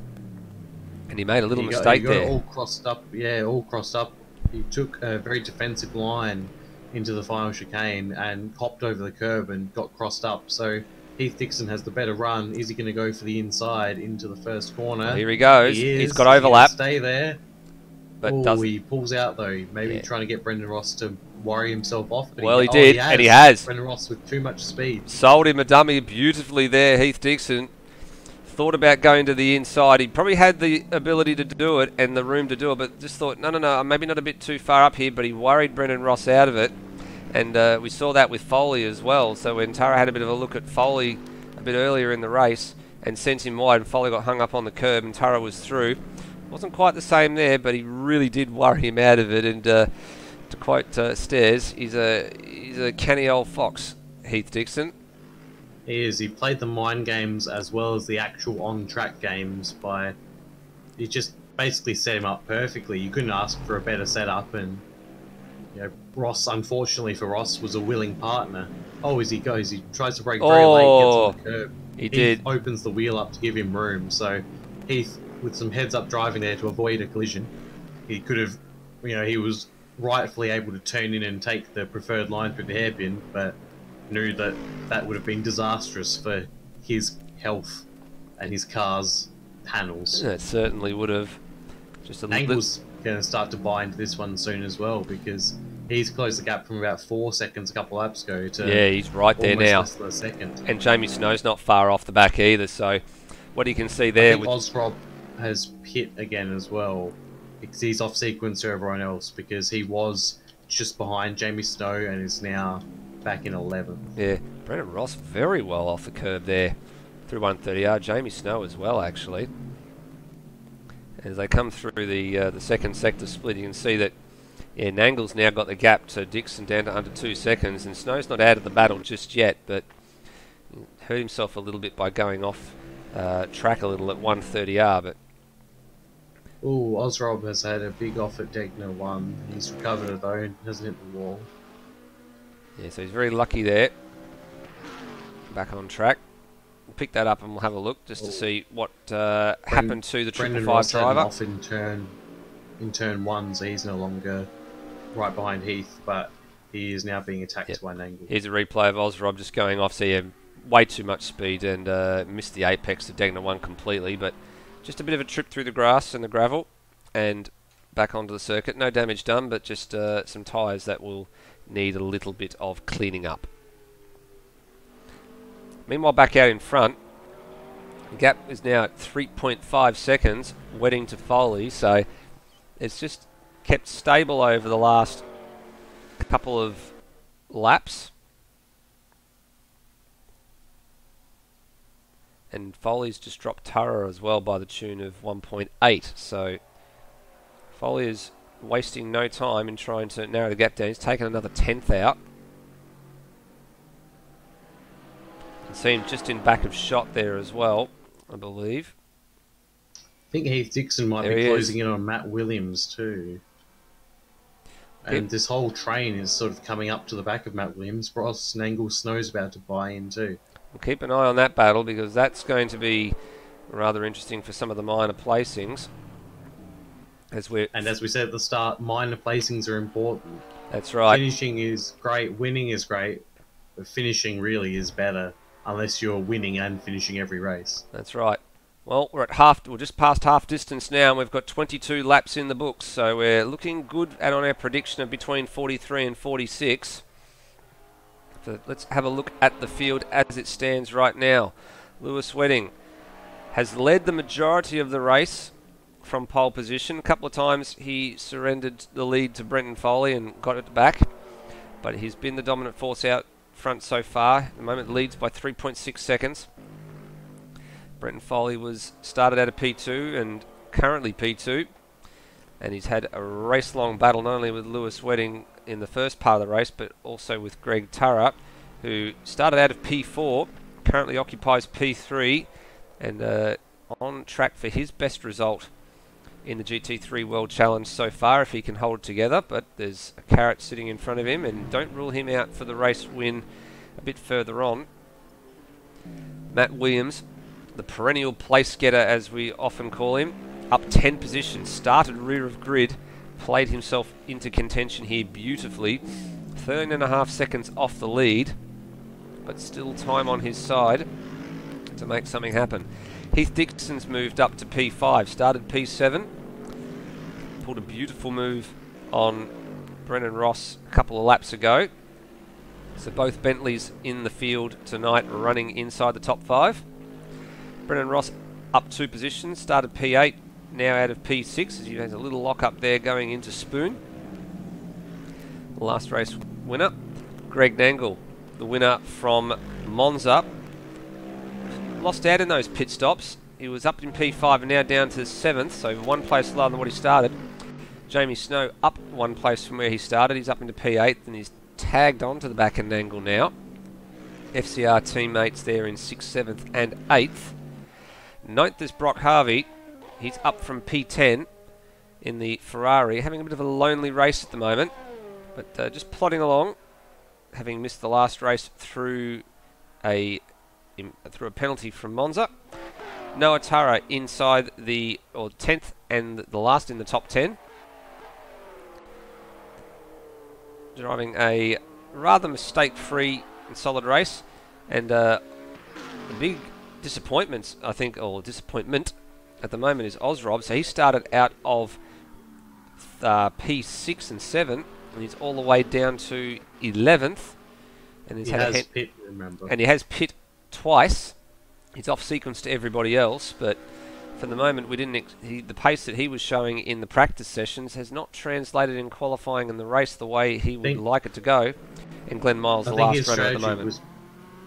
I think his strategy was banking on a safety car, and that mistake he made at Degner 1 cost him a lot of time too. So I think that's going to be. He needs a safety car for his strategy to work now, and I think Matt Williams might as well, because him pitting on lap 12, and we saw the leaders get to lap 16, so that's a 4-lap difference, and they pit just after the half-hour mark, so of the 32 to 34 minute mark, so I'm not sure if he can save that much fuel. We will certainly see, because it's lap 24 now, so he went 12 laps in his first stint, and this is 12 laps now for him. I doubt his car is that fuel hungry compared to the others, because he's in a Mercedes along with the people who went 16 laps. So if we assume he went 16 laps, he'll be fine to lap 28, and then another 16 laps will get him to lap 44. So it's marginal. We predict 43 to 46, and the pace we're currently at, there's a good chance that he might not, as he goes very deep in the final chicane, there's a chance that he might not be able to make it to the end on fuel. He might have to fuel save a bit. Yeah. But he's still placed himself very well. He certainly has. The cards need to fall his way a little bit there. And before we go too much further, the 2 drivers that are out of this race, well, was Steve Bolger did not take the start. In actual fact, it's DNF'd, and word behind the scenes is he's had a little bit of a last-minute, late-minute drama and may not have been able to make it back in, so hence the reason for his DNF. And Will Devonish looks like he might have had some internet disconnection gremlins yet again and did not even make it to the grid for the warm-up lap. So that is your field with 40 minutes on the clock. So we're probably expecting second round of proper pit stops in the next 10 or 15 minutes or so, and then we'll set us up for a run to the finish. Now Foley's chomping away in some reasonable sized chunks at Lewis Wedding's advantage at the moment. In actual fact, Foley was quicker than Wedding through the first sector by 1/10 of a second on this particular lap.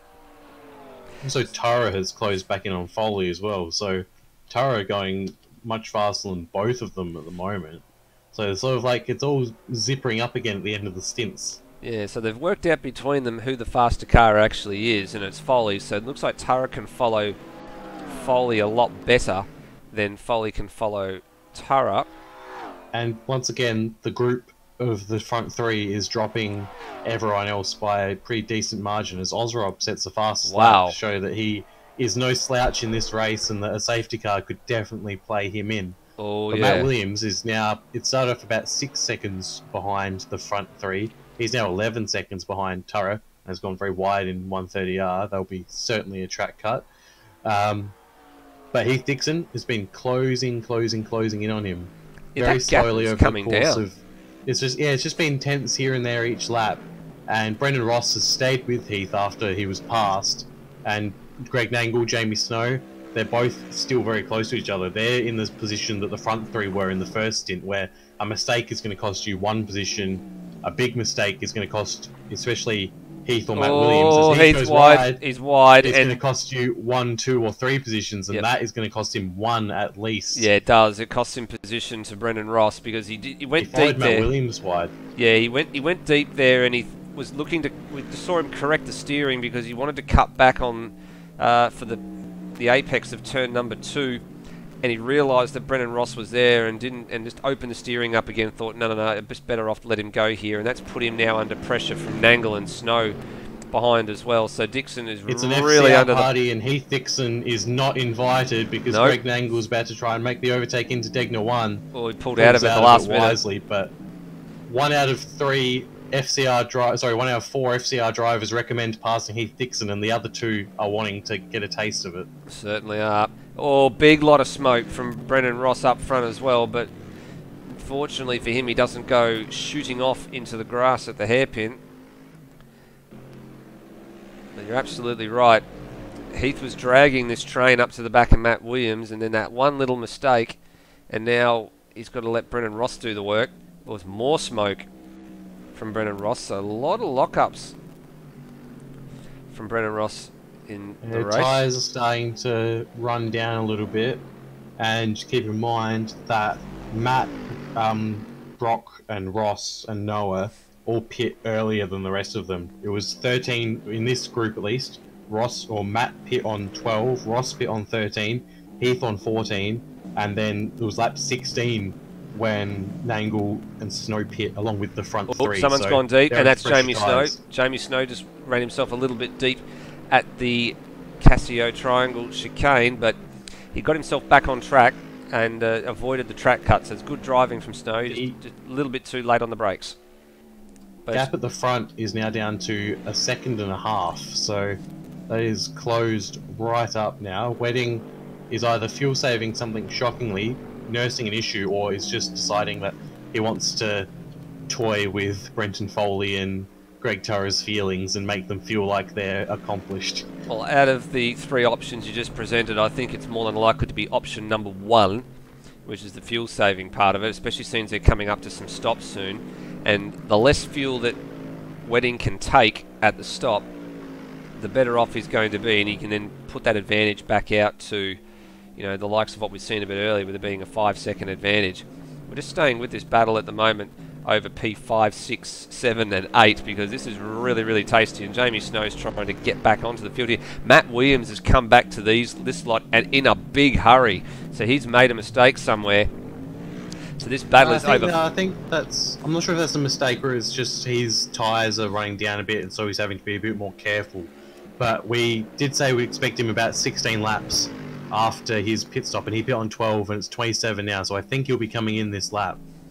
Oh, this is starting to get a little bit dicey. It's starting to get really close for comfort. And look at this, you got FCR 4-5, Heath Dixon in 6, and then FCR 7 and 8, Jamie Snow. If he can get back onto the back of this battle, this becomes a 4-car train at the moment. It's about to become a 5-car sandwich. No,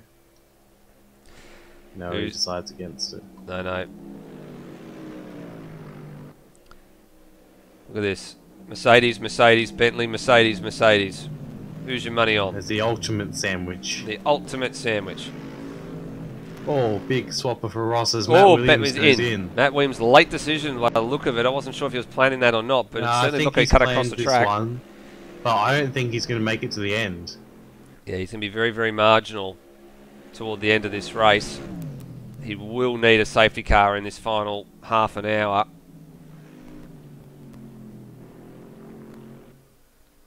Helicopter shot coming up through the snake, through turn 3 and 4. And most of the drivers using as much of the apex as they can. Now 5, swinging to the left. And now back for 6, which is the slower of all the turns. And a bit more tightly radiused as well. And now for Dunlop at turn 7. Turning, constantly turning this turn. And now down to Degner 1 and 2, which Degner was actually a banked corner, also a banked corner, but it was a continual corner of a sweeper for a long period of time. And they reprofiled that in 1987. It went from being the long radius right-hand corner to a pair of acute right-handers, make the challenge a little bit more interesting.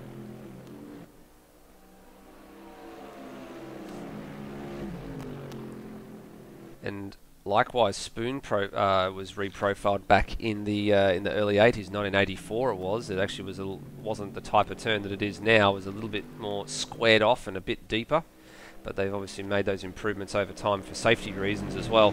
They did the same down here at the turn that they're coming to now at 130R. You alluded to this a little bit earlier, Bagsy. It was Alan McNish had a big accident here in qualifying in 2002, where they reprofiled 130R. Dixon just pulls out of the slipstream for a minute, maybe trying to worry Brendan Ross into a mistake again. Ooh, got to be careful. He's got an angle right behind him as well. None of them pit, so Brendan Ross going for a bit of a longer run this time. Yeah, well, they're getting down to about... Oh, sorry, Foley is right behind Wedding now. That gap is close to less than half a second as they go through the S's. They certainly has, and they've dropped Greg Turrer as well, to the tune of 1.7 seconds. Ross has gone deep in turn one. And Dixon's through. He's through. And Nangle very nearly had a little nibble there as well. So we cut away just to have a look at Brendan Foley catching up to Lewis Wedding.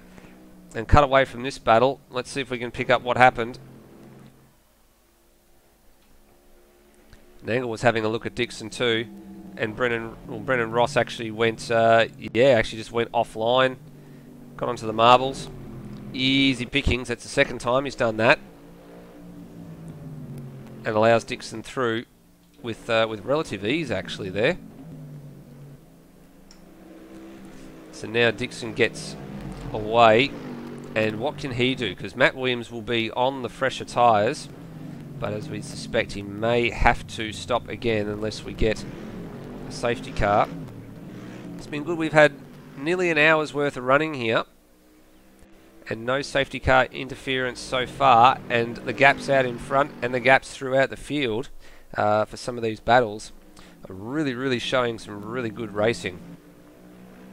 Let's return to the front and see what's going on. So the gap's still at half a second. Tara's managed to peg it a little bit now. He's got it down to 1.4.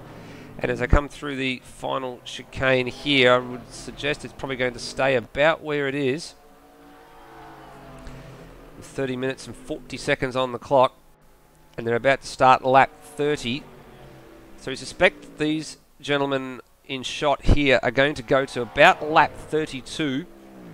They all came in at the same time. Will Wedding go a little bit longer? Brendan Ross is in. So first man out of that second group of, or second man out of that second group of cars blinks, and he should be able to get home from here comfortably. Oh, he missed his pit box too, and he had to back up. That's going to cost him some time. That's cost him about at least 2 to 3 seconds. Well, Wedding got some dirt coming through the S's there. Lucky it's in a spot where, and he didn't lose it, so Foley's not going to be able to capitalise on that one. Back to the lead battle we go at the moment. Maybe Foley now goes into a bit of a fuel-saving mode as well. What sort of lap times are they doing? Last time around, Wedding with a 2-minute .3, Foley a 2-minute .1, Tara was a 59.8, and then Dixon 2-minute 7, and he was clearly the better of all the drivers in that second group of cars as well before they all came in. Actually, in fact, Jamie Snow was a 10th quicker, but he was behind Greg Nangle. So everything just starting to come together. Brendan Ross has just started rolling as Matt Williams is hitting the brakes for the final chicane. So it looks like Matt Williams is actually going to lose out in this set of pit stops. Yeah, you're possibly right there. Well, Wedding going to a bit of a defensive line early again off of turn 14 at Spoon, because Foley is very, very close. He's within half a second here, right in the slipstream. And Tara's trying to get a slipstream as well, so he's got the gap down too. So if these two tangle, Tara will pounce. But status quo, I should say, for another lap. Wedding with a little bit of smoke from the front. I think it's the front left of that car through the second part of the chicane. He's got a little bit of a gap now, so a second, just over a second, covers the top 3 on lap 31. Dixon in. All right. So he had Nangle actually right on the back of him, so Nangle goes through. Dixon will be coming in to potentially cover off Brendan Ross, and Dixon wouldn't have known that Brendan Ross overshot the pit box as well. Despite overshooting that pit box, he still got ahead of Matt Williams. So probably a little bit of a tardy lap, or out lap, I would suggest, from Matt Williams. I'm wondering if it would be in the interest of Foley or Tara to maybe try and duck into the pits early and get a lap or two of fresher tyres. I know they'll have a lot more fuel on board, and that might affect them. Oh, Tara's gone very deep at Yeah, that's the second time he's gone off the circuit. Hasn't there. lost time. But he hasn't lost. Didn't really lose time though. He might have got a track cut. I would suspect he would have. He's done that twice now, and he flirted with it a third time about 20 odd minutes ago. So it's a common mistake there. We've seen a few other drivers go off between Degner 1 and 2. Rob as well went off there. Now Foley's right in the wheel tracks here on Wedding. On the run up to Spoon, pulls the inside, but no, comes back into line and follows him around. Turn 14, shows the nose at turn 14. He's done that a few times as well, just trying to unsettle Wedding a little bit here, and now he's right with him. I wouldn't put it past him to have a bit of a move down here, but he's probably a bit too far back. And no, he was actually catching, but he's decided, nope, just going to tuck into the slipstream and stay with him. Now, Heath Dixon did not take tyres, so he's got a 10-second gap to Ross. Is that wise? That we'll soon find out. It's not the fuel for Heath Dixon this time, it's the tyres.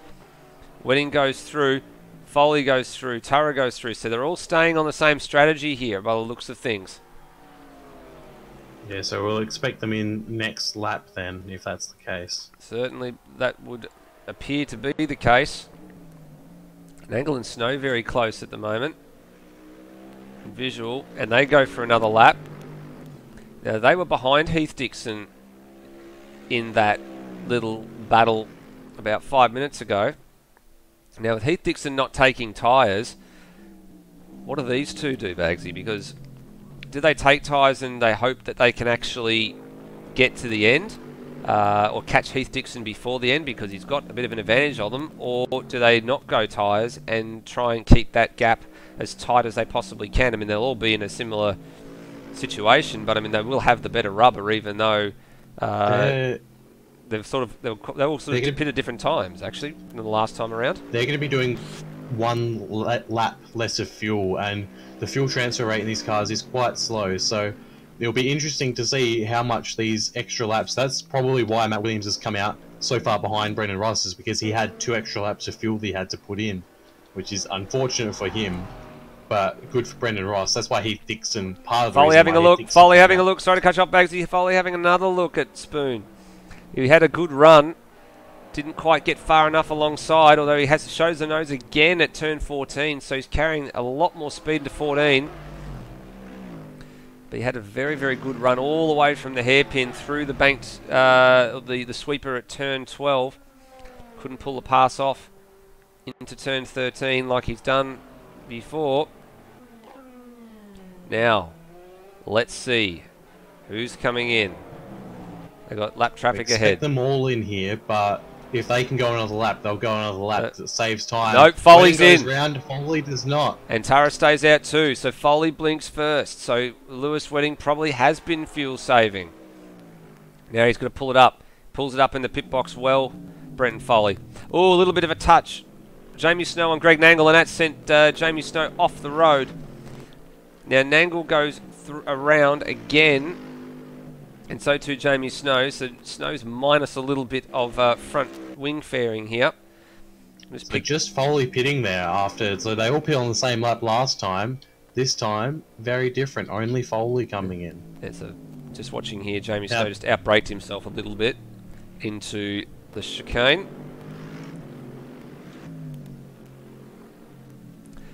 24 minutes to go. Tara's down on Wedding by 1.3 seconds here. Now Foley has taken tyres at his stop. He's still stationary at the moment. He's on his way now. On his way now. So he's going to easily get ahead of Heath Dixon, who's going through 130 yard. We're not really surprised about that one because there was quite a gap, and Heath is on those used tyres, so he won't be going as fast. And Brendan Ross is still 9 seconds behind, so that gap has only come down by about half a second from Ross to Dixon. We'll keep an eye on that one. The lap times that they were doing last time around, actually, Dixon having come out of the pits as well. We'll have to see what I honestly think Ross will catch him before the end of the race, and that Dixon might have underestimated how much his tyres are wearing. Yeah, well, I think we'll need to keep an eye on how many tenths that gap is coming down per lap as well, given we're probably going to get another 11 to 13 laps in. I think Wedding could potentially, with his tyre saving that he's been doing as well as fuel saving, could potentially not take tyres here and just get an unassailable lead as he comes in, along with Tara. Yep, so race leader is in, gets a stop nicely. Does he pull it up in the box all right? Yes, he does, and he's learned his lesson from last time. Have a look at the angle on that car, because look who's, I think Nangle might very well be coming in this lap as well. They've got to be coming in now. I don't think they can go that much further. He is. Now, and Snow as well. Last time, Nangle was ahead of the pit box of Wedding, and you see him slowing down again. Yep. So Snow almost. Snow's almost crashed into Nangle. Yeah, and Snow's gone. What's Snow doing here? He's missed the pit box. He's missed the pit box completely. Dear, oh almost dear. Lost it on the way in. Yeah, so he's in a bit of a real bad situation here. Now he's in the pit box. Yeah, there you go. Tyres for all of them. That's going to cost Jamie Snow something. All right, now where's Foley in all this? Tara's on his way already. And Wedding is still sitting still. Is that a mistake from Tara, or is that a bit of a smart play? As Foley goes deep at the chicane, and he'll get a track violation for that for sure. So Tara's going to come out. He's going to come out ahead of Wedding. He will, by the looks of things. Where's Wedding now? Wedding is in the pit lane, and he's at the exit right now. Where's Foley? Foley goes through. Foley goes through and takes second place. A good early call from Brenton Foley. Oh, Nangle's run into Noah Tara as Noah Tara came into the pits. Nangle did not look when he was released. Well, that's certainly and that going has to be... let Heath Dixon through by a long way. It has it's going to let Brendan Ross through as well. And you're right. So Brendan Ross is actually just going to get past on the run there. So let's have a look at what happened to Nangle, because here we go on the replay. Oh, yeah, that's a... I would not be surprised if that ends up being an unsafe release. And that looks at a bit further. He might be excluded from qualifying, I think, at the next race if that is upheld. There might be a bit of words exchanged there. So, after all those pit stops, Greg Tara has come out with a 5-second lead over Foley, who is 2 seconds ahead of Wedding. Now, the question that is on everyone's lips is, did Tara underfuel? Did Wedding overfuel? Or is it somewhere in between there where Tara's going to have to do some fuel saving? They all change tyres, so everyone's equal on tyres. It's got to be apart from Heath Dixon, obviously. But that was an extra, maybe 2 laps of fuel that Wedding has potentially put in there based on the amount of time that he was stationary longer. So he's closing on Foley pretty significantly. So we'll see how all this plays out. And just to note, Heath Dixon, that gap was 9.5, is now 7 seconds on those old tyres for Heath. So I'm thinking that Ross will pass him with about 2 laps left. Yeah, last time around for those guys in 4th and 5th place, it was Dixon was about 3.5 tenths slower than Brendan Ross behind over the whole entire lap. So he's going to be hanging on for dear life there, Heath Dixon. Passed by Nangle and Williams as well, because they aren't too far behind from Ross, and they all took new tyres. Actually, Matt Williams didn't. No, he did take new tyres. Sorry, he pit a lot earlier though, and he might have to pit again. Ozrob also not far behind Matt Williams, but will probably have to pit again as well because he's off sequence. And Jamie Snowy 9th he had that issue getting into his pit box that was quite significant, so he's played himself out of a good position. Yeah, but he'll probably get Williams and Ozrob when they pit again. Yeah, unfortunately for Jamie Snow, he's a little bit of an issue in the pit lane, has cost him dearly. He's dropped all the way out off the train that was running behind Heath Dixon at the time, and sadly probably not going to have a good result in the back half of this race. But Foley has got 18 3/4 minutes to mow down Greg Turrup, And the lap time, or the gap as they came across the control line was about 5.5. It's now 5.3. But this is the sector where both Foley and Tara were quite strong. So from this point onwards, from the hairpin all the way up to Spoon and pretty much all the way down to the chicane, is where they had the advantage over Wedding. The question is, out of the two of Foley and Tara, who's got the advantage and who can outplay who? Who's going to have the better pace? Sector times, they were pretty evenly matched. They both did 49.5s in Sector 1. So it hasn't come down very much. In actual fact, Tara quicker by 0.2 of a second in Sector 2 this time around. It's all going to be down to timing. We have just under 18 minutes left, and they're just under 2-minute laps. So it depends on what you fueled for, really. And it depends on where people are on the track when the checkered flag falls. Because when time hits 0, it is the lap that they're on plus 1 lap. So if they've just crossed the line, it'll be almost 2 extra laps. Wedding quickest lap, 59.0. He knows the situation is urgent, so he's going to start to crank up the engine in that McLaren just a little bit more now. He'll be desperate to get past Foley. Heath Dixon is currently regretting not taking tyres because that gap is now 4.5 seconds. Yeah, he's having to be very gentle. Yeah, he's going to. It's an unfortunate mistake for Heath Dixon. It's going to cost him 4th. Yeah, it's probably going to cost him, I think, 5th, 6th, and 7th as well, to be honest with you, Bagsy. I've got a funny feeling he's going to probably end up where Ozrob is, around 8th right by the time this is over. I think he won't lose it to Matt Williams and Ozrob because I'm almost certain they're not making it without another pit stop. Actually, that's a good point. You're absolutely right. So. But still, 6th over, he probably could have held on to 4th if he'd taken tyres there. So lock up for Foley. Lock up for Foley into the hairpin. And Tara's extending his margin. It's now out to 6.1 seconds over Brendan Foley. And Wedding's the one who's applying the blowtorch to the back of the Bentley driver right now.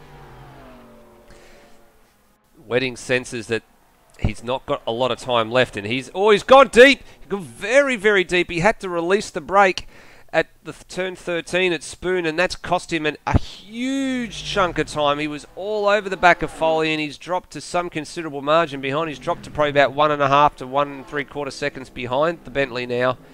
And that was very, very, very costly as he applied the pressure. Just like to note that gap at the front is 7 seconds now. Tara is absolutely rinsing away with this one.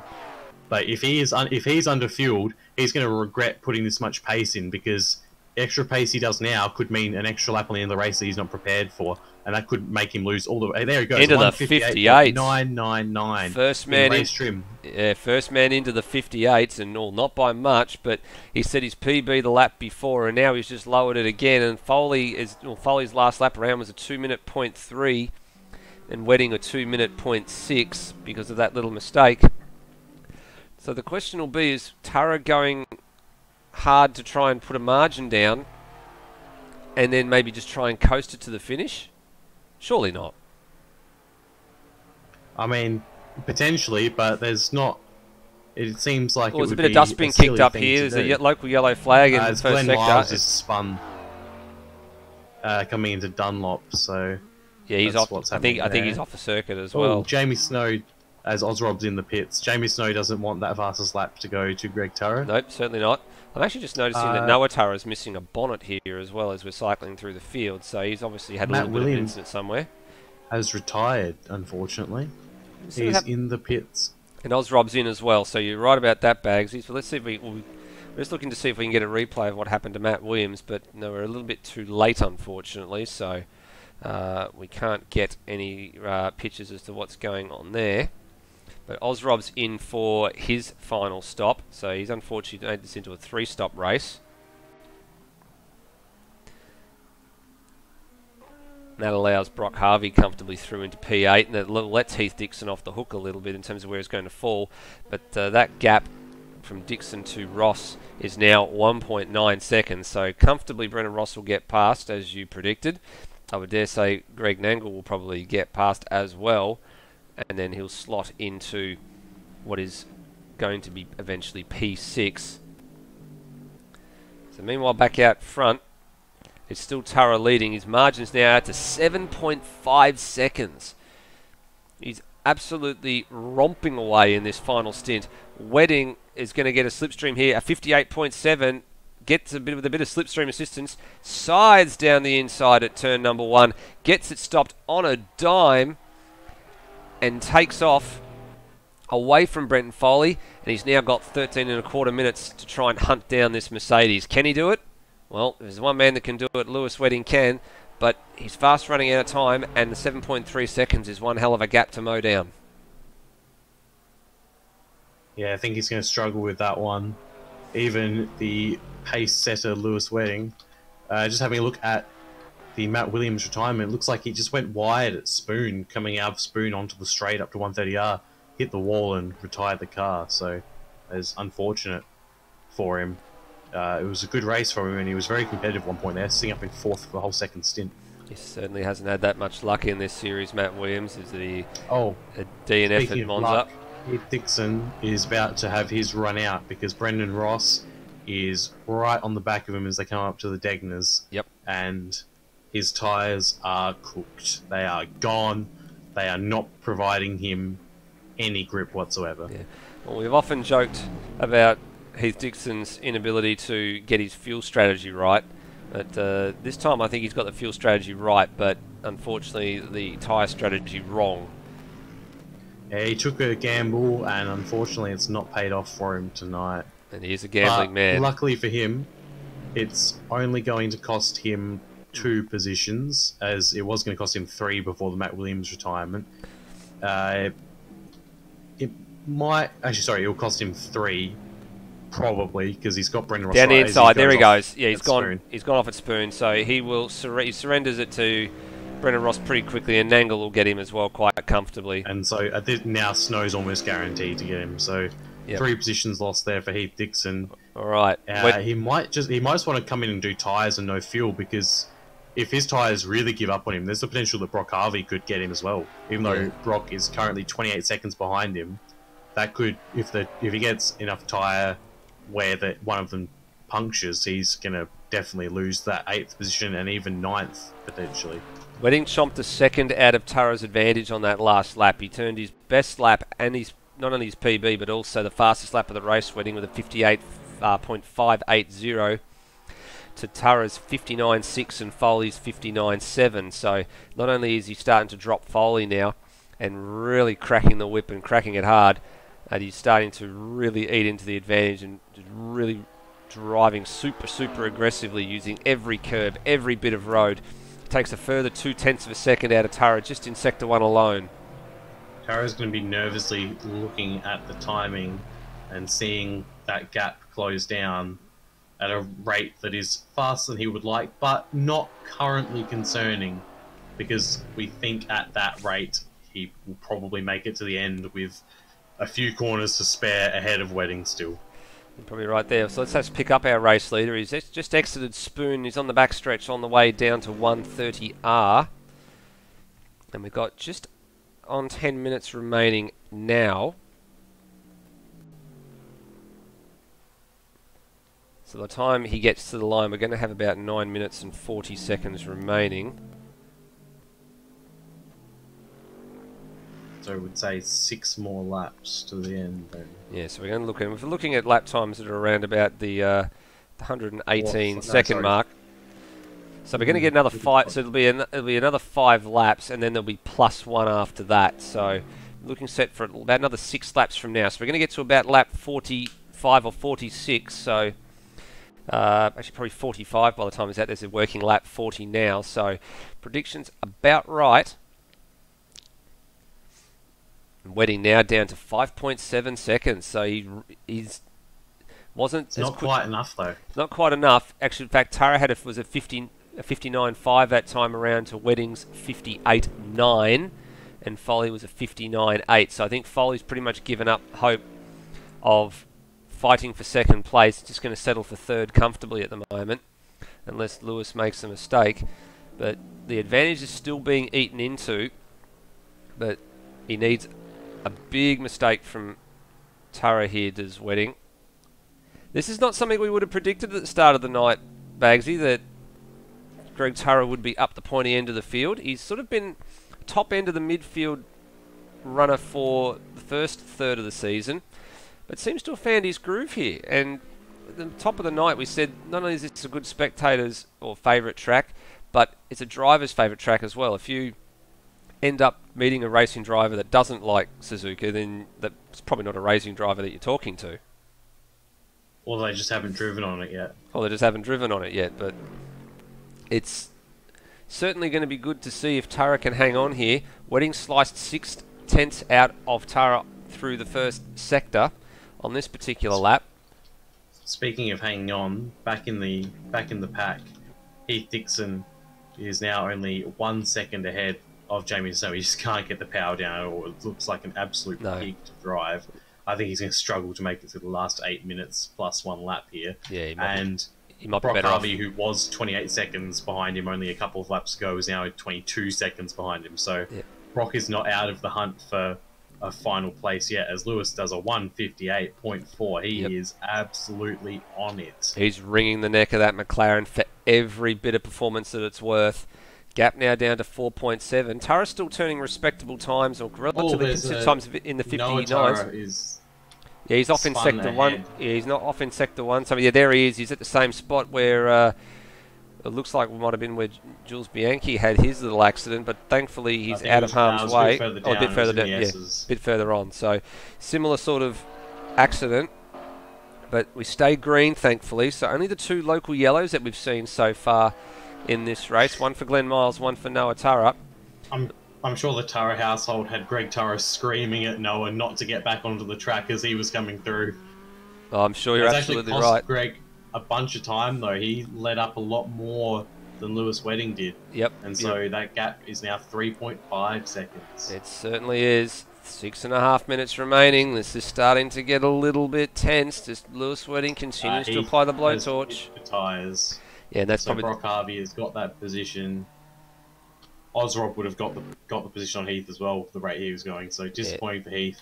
So Dixon's out, where he'll finish, and Harvey's already through turn 2. So you're right. 8th will be the best that he can hope for at the moment. Still a good haul of points. Jamie Snow moves up into P6, so good respectable showing from or good recovery from his pit troubles on his second pit stop.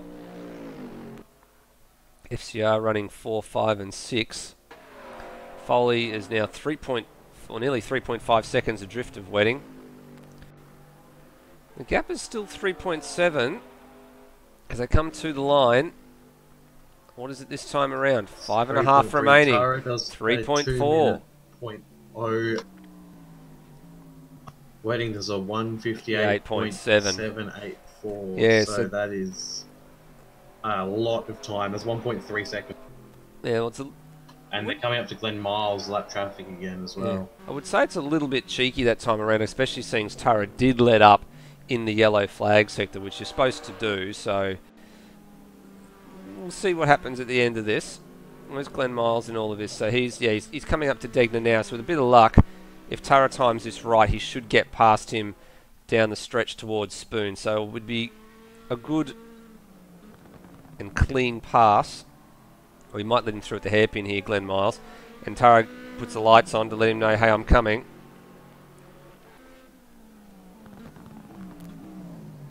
Oh, he's gone deep. He's gone deep.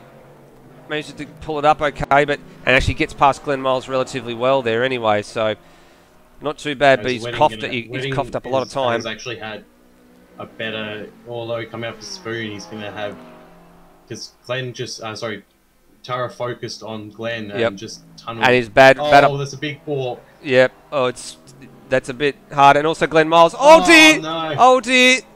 Very lucky. Wedding is not going to be happy there. That is. No, and Glenn Miles has spun, in front of Foley as well, but it's a local yellow again. Same spot where Glenn Miles had a local yellow last time around. But yeah, that was very dangerous. Brian Walsh is not going to be happy. Be careful that the frustration doesn't get to him, because that will have annoyed him greatly. And will have. The thing is, Turra got balked as well, but Turra's was of his own doing. Weddings was really of Glenn Miles's doing there. So Yep. that could potentially have decided the race, because that gap was going to be under 2 seconds if Wedding had got a clean pass on Yeah, the well, lap it's traffic there. Well, it's 2.5 now. Wedding that time around with a 59.8. So considering he was doing 58s a few laps ago in the last couple of laps to do a 59.8, Tara did a 2-minute .7. So you're right. And then Wedding still did a quicker time than Tara, but unfortunately that very, very nearly ended Lewis Wedding's race. All that Glenn Miles needed to do was just roll out of the throttle on the run from the hairpin all the way up to Spoon and jump off the racing line, and it would have been job done. I would suspect that there will be a little complaint made after this race is over, and possibly may result in some sort of penalty. 2.1 seconds. 2.1 seconds is the margin. We're going to get 2 more laps after this one is over, so we're going to get to lap 45. We've got 2.5 minutes on the clock now, and it's a 2-minute or thereabouts lap time. So our race leader will come to the line with probably, I would say, about 1.5 minutes remaining, roughly. And then it is a time certain race plus 1 lap. It's a nail biter, ladies and gentlemen. 2 seconds. Also back in the pack for the 4th position, Nangle has got right onto the back of his FCR stablemate of Ross. He certainly has. He wants that best of the rest, best of the non-podium finishers position. Oh, Tara's gone deep. Tara's gone way deep into the chicane, and that's going to cough up some more time. He had to recover. He did really well to keep it from not rotating the car, but that gives Lewis Wedding an absolute smell of the exhaust of that Mercedes, and in a big way, and it's down to us just on 1 second. Very, very, very costly mistake. It's just the presence of Wedding coming up behind him is causing Tara to make some mistakes. We're late in the race. This is the money time. This is where you earn the bickies and earn the victory. And Tara looks like he might not be able to rise to the occasion here, because Wedding is applying that pressure. Something shocking. 2 laps remain, or the better part of 2 laps remain. Nangle's having to go on Ross. We'll keep an eye on that for us. We're going to stay with this battle here at the lead with 57 seconds remaining. Wedding drives it really hard into Degner 1 and super hard into Degner 2. Is he going to have a nibble at the hairpin? Is he close enough? Or does he think better of it? Very defensive from Tara there. Extremely defensive. Oh, he's sliding. He's gone slid deep. Wedding has a traditional line, but they come out of that almost in the same distance apart as what they were when they entered the corner. Tara actually got a slightly better run there, but Wedding's now reeling him back in with the slipstream. Certainly is. Probably a little bit too far back to have a stab here. Foley's 5 seconds behind now and is probably just hoping for an incident between these two. Wedding's going to be very close as they come up to 130R. He's got some slightly better tyres, but not much better, so it's going to be...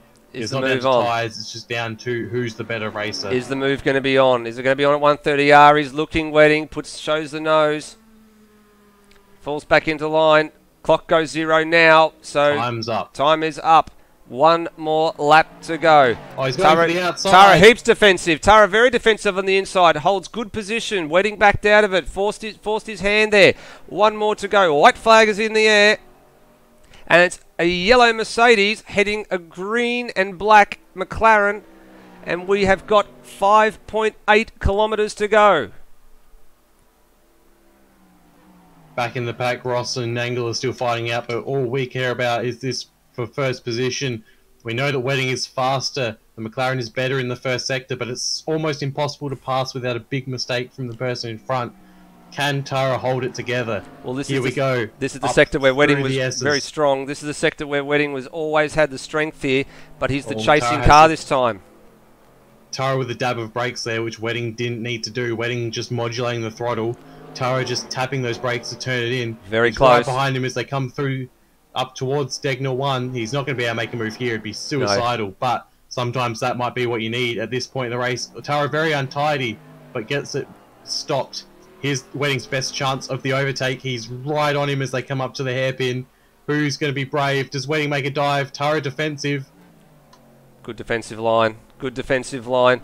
And also very good defence on the Degner 1 entry as well, because Wedding had really been throwing the car into Degner 1 hard, and because he was so close to Tara as well, he couldn't actually throw it in at speed, so he was forced to check up. Here we go, into Wedding Spoon. has one last chance, and that is a good run out of 130R, sticking to the back of Tara, and then probably having to go around the outside of the chicane. Two more opportunities right to make a behind pass. him. Two more opportunities to make a pass exist. One of them is down here at 130R, and he's really rat-a-tat-tat on the back here. Tara needed to go defensive and a lot earlier because now Wedding's got the inside position. Wedding decides to duck back in, thinks better of it. He's got one more chance to have a go, and he needs to have a go into the chicane. Is he going to go on the outside or the inside? He's going to go to the outside. Tara's going to have the inside here. They're side by side. Wedding gets through. Wedding gets through. Wedding is through. There's a bit more tap, and Wedding is through. And that is done and dusted. Lewis Wedding is going to win this race and become the first repeat winner in the GT3 World Challenge. And he gets the job done at the final chicane on the final lap and pulls off a superb pass for the win. Wow, what an absolute move there. Back in the pack. Yeah, it looks like Nangle's got past Ross, but Ross isn't letting him go just yet. Oh, Ross gets into the back of Nangle. They both almost lose it. They just got past... Oh, down the inside, looks at it. There's a bit of contact. That's a big bump, and Nangle forced to cut the chicane, so he gets a track violation for that. Yeah. But there's... I think the onus is probably on Brendan Ross there, that he made the move. It was a very, very late move. So the positions that they probably needed to be in are what they are in at the checkered flag. But yeah, a bit of a late move there. And she's done and dusted. Oh, sorry. Brock Harvey has got Heath Dixon right now. Heath has caught up all that time. Wow, and down the inside. The inside at 130R. Oh, chopped off the nose from Brock Harvey. Down the inside, here comes the Bentley. No, he's a bit far back there. So Heath came from nowhere. I'm not sure if it's through a mistake of Brock or not, but Heath is right on the gas and really, really hard, but he's not going to be able to get past this Ferrari. He's going to... I know, it's a long here we go. Though. It's very close. It's overlap. Oh, Harvey's going to get him by half a car length. Wow. It's a good finish. Good battling through the field for the entire race. Excitement all the way down. Wowee. So it was definitely a nail-biter of a finish. To the victor go the spoils, and it's victory by 0.3 of 1 second for Lewis Wedding, Loose Sim Sport, and McLaren. What a finish. Great finish to the race. Well, it was very exciting. The last corner, the last opportunity, very well done from Wedding around the outside there of the final chicane. He knew what he had to do. He knew Tara was going to defend the inside because he lined him up last lap and saw him do that. He just got that better run, made sure his car was on the inside for the final left-hand turn, and yeah, was able to beat him to the line. And I believe we have our top 3 have arrived, so I'll hand them over to you now. Well, we'll start with our race victor, Lewis Wedding. He is here. Lewis, you had a little bit of a look at Greg on the second last lap down the outside, and he managed to hold you off. How did you manage to get it done on the very last lap? Yeah, I thought, well, there's obviously another lap to go, so you know, obviously it's a pretty long lap, and having seen sort of how he was driving the lap before, he's sort of sliding just a little bit. I figured that I'd have at least one more chance, and then he had, obviously through the, I think, Dunlop, the long left-hander, he had a bit of a slide on, but obviously with the Degners just after that, I couldn't capitalise, and he defended into the hairpin after that, so figured. Obviously, on the lap before, he'd sort of mucked up Spoon a little bit, and I was pretty quick through there. I was able to brake, I think, a good 20 metres, maybe not 20, but at least 10 metres later, and closed it in, obviously, the second last lap and last lap, and then got a good exit on the last lap, but the poor old McLaren isn't quite fast enough in a straight line, even though I had a good run. And, yeah, coming up to 130R, I was sort of hoping that Greg could just overcook it and just run a little bit wide, which he did. So it gave me a little bit of a sniff going in the chicane. And I figured, like last lap round, in the penultimate lap, I was a chance to go around the outside because I was able to brake pretty late into there. And obviously it broke just a little bit later on the obviously the last lap, and somehow we made it stick. I don't think we touched on the second part of the apex, but the fact that neither of us touched on the first bit was a testament to some good driving and a bit of luck. But yeah, that was that was certainly the best finish I think I've been a part of. That was crazy. It was. It certainly was very, very crazy finish. What did you think after the second round of stops, where Greg came out ahead of you and the gap had gotten out to something like about 7.5 seconds at one point, and you just managed to somehow crack the whip or turn the engine up or whatever you did, and you were just rattling off lap after lap? I mean, what went through your mind when you saw what the gap was and how much time you had to mow it down in? I was a little bit concerned.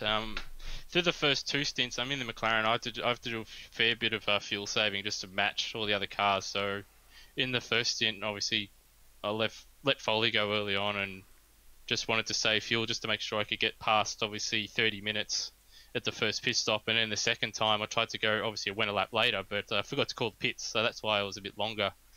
And I put a little bit too much fuel in, which is okay because I prefer to have a little bit of extra fuel in the McLaren because it uses so much.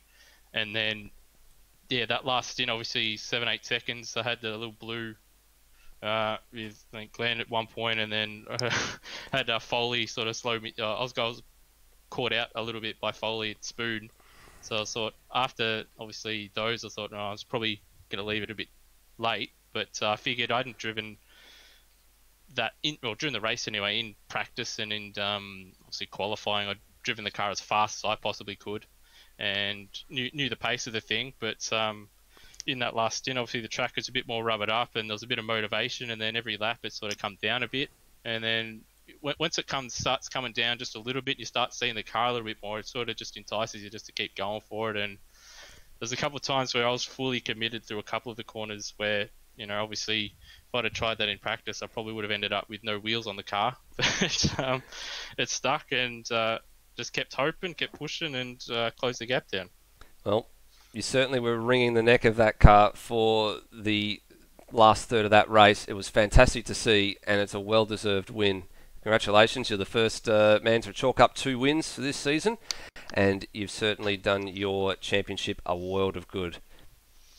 Yeah, certainly much needed after obviously having a ban for Le Mans. So obviously good to come back and have a win, and obviously I think Greg probably a bit stiff, but either way it was a good drive. Obviously between the top 3, where it was nothing really to separate us for the entire race. Well, you're absolutely right, and we're going to turn to our second place man now, Greg Tarup. Greg, we definitely did not put you either in pen or pencil to be right up there this particular race. You certainly found your groove, and you found it early. You managed to stick with Foley and Wedding for the better part of the first part of the race, and you managed to, with a bit of clever strategy, I guess you can probably call it, came out in front with that final stint.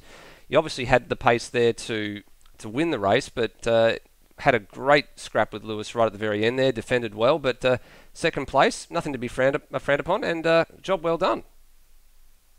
That was good fun.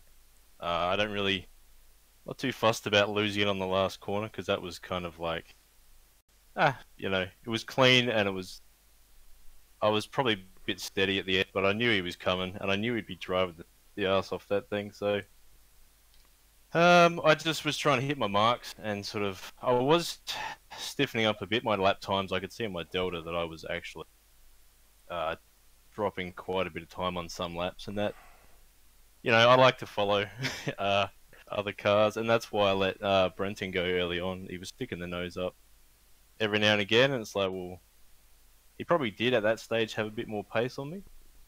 So I let him go and just followed, and my maths didn't fail me for once, and I had enough fuel to get to the end. I was surprised to come out that far ahead in the pit stops. Well, We were certainly scratching our heads here when you came out that far ahead, and we thought, have you got your fuel just right? Have the others put a bit too much fuel in? Because all of you that came in at the same time changed tyres, so we knew you were all on the right rubber, but were you having to maybe just fuel save a little bit during that final stint just to make sure you could make it to the end? No, I still had 7 litres in the tank right at the finish, so I had one more lap after that. Yeah, I was just probably a bit conservative towards the end. I just felt like I'd let Lewis chase down the win if he wanted it bad enough. he did, obviously. But it was good. I could see him coming, and I just tried to not throw it down the track. And yeah, I mean the whole race flat out, and that's pretty awesome to have a race between three guys that comes down to that, where no one is lifting off. I mean, Lewis, I could see, when the gap started coming down, I did assume that he was probably fuel saving a bit because he just doesn't slow down like that. No, but yeah, it was good fun. well, from our point of view, it certainly was. We were very, very thoroughly entertained with all of the top three tonight, and probably, I think it's probably one of your best results. I think probably, if not your best result, that we've seen from the time that we've been covering the endurance series. So, job well done, and 20 points in your skyrocket, and you walk away from 4 rounds with not a bad haul of points.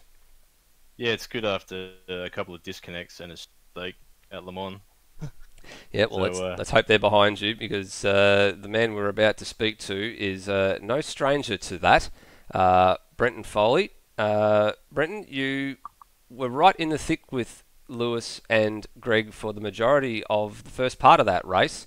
We couldn't separate you. There was a few little mistakes here and there where positions were exchanged. How did it pan out from your point of view? Because at that third stint, you just couldn't live with the pace that Lewis was cranking out. Yeah, I assumed pretty early on that Lewis would have been fuel saving. I know the McLaren definitely doesn't have the straight line that my car has. I took off on him each time I got onto a bit of a straight, but yeah, I knew right at the end in the last stint that he'd kind of take off. I knew I could match Greg, and we were pretty even at most parts of the track. But I normally set my fuel early in the stint for when I pit, and I just completely forgot to do it. So I overfueled. I think I had 4 or 5 laps still at the end, so it was just a dumb mistake by me. And then in the last stint, I was thinking about defending a bit harder on Lewis, but I knew he'd eventually get me with the pace that he had, and I was just kind of let him by and hoped that him and Greg would battle a bit earlier, and I'd catch back up a little bit, but it didn't work this time.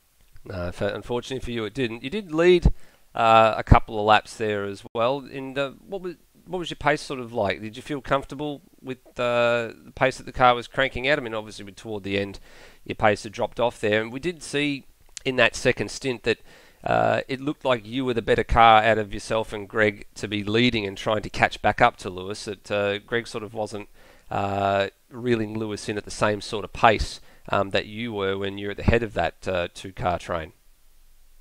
Yeah, well, watching when I was battling with Greg, I seemed to kind of have him covered.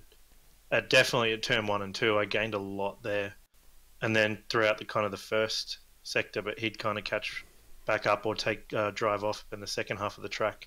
So that's kind of where I was a bit weaker. But yeah, I just stuffed up the fuel, and it was completely my mistake. And then during the last stint, I was just making a couple of silly errors, just not consistent enough. Well, your internet held out this time. I think I did tell you to switch to the 4G this time around. Did you do it? Yeah, I was on my phone this time. I just don't trust my normal internet at the moment.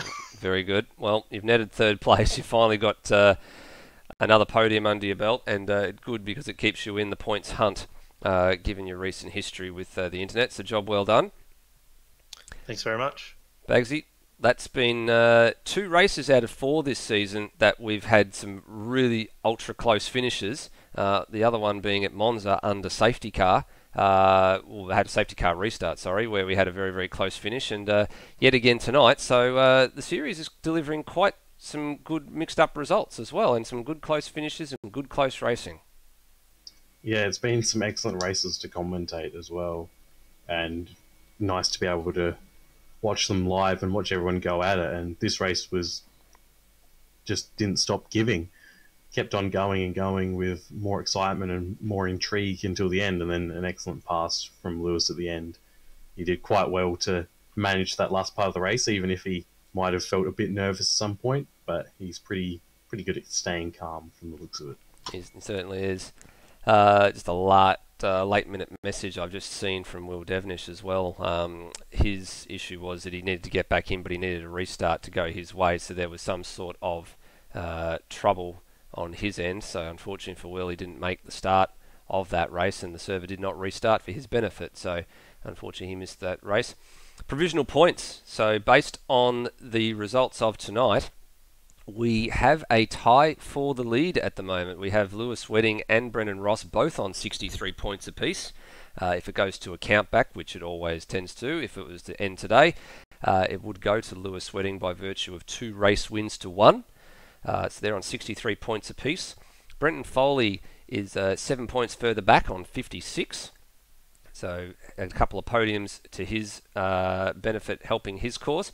Greg Nangle moves into outright 4th with 49 points, and Ozrob retains 5th place with 42, and Jamie Snow moves up to P6 with 37. And then Brock Harvey and Steve Bolger tied on 27. Heath Dixon moves up to P9 with 24, and Phil Boak, having not taken part in tonight's race, currently with 21 and 10th, and that's before any penalties are applied or any indiscretions looked at. Well, Bagsy, we now look forward to approximately 2 weeks from now, where we head over to Sepang in Malaysia for race 5. What do you think? What do you think's going to happen at Sepang? Given we've seen the kind of racing that we have over the first 4 races, we in for another close one, or do you think that it's going to favour one type of car in particular? It's hard to say because Sepang is a track that is sort of similar to Suzuka in that it has a lot of flowing corners, but does have that main feature of the long final straight and then the long main straight, where those Mercedes cars are going to be quite active, to say the least. But are they going to have the speed through the twisty sections? It'll be interesting to find out, and I'm looking forward to seeing who has the upper hand there. Well, we'll find out in approximately 2 weeks from now. So that will be on the Sunday the 14th of April, and a couple of days prior to that, on the 11th of April, we'll bring you some Super 2 action from Symonds Plains in Tasmania. But for now, this has been the 90 minutes of Suzuka in the Automobilista Australia GT3 World Challenge. My name's been Nether, been accompanied by Bagsy. As always, please drive safely, and we'll see you next time. Bye for now.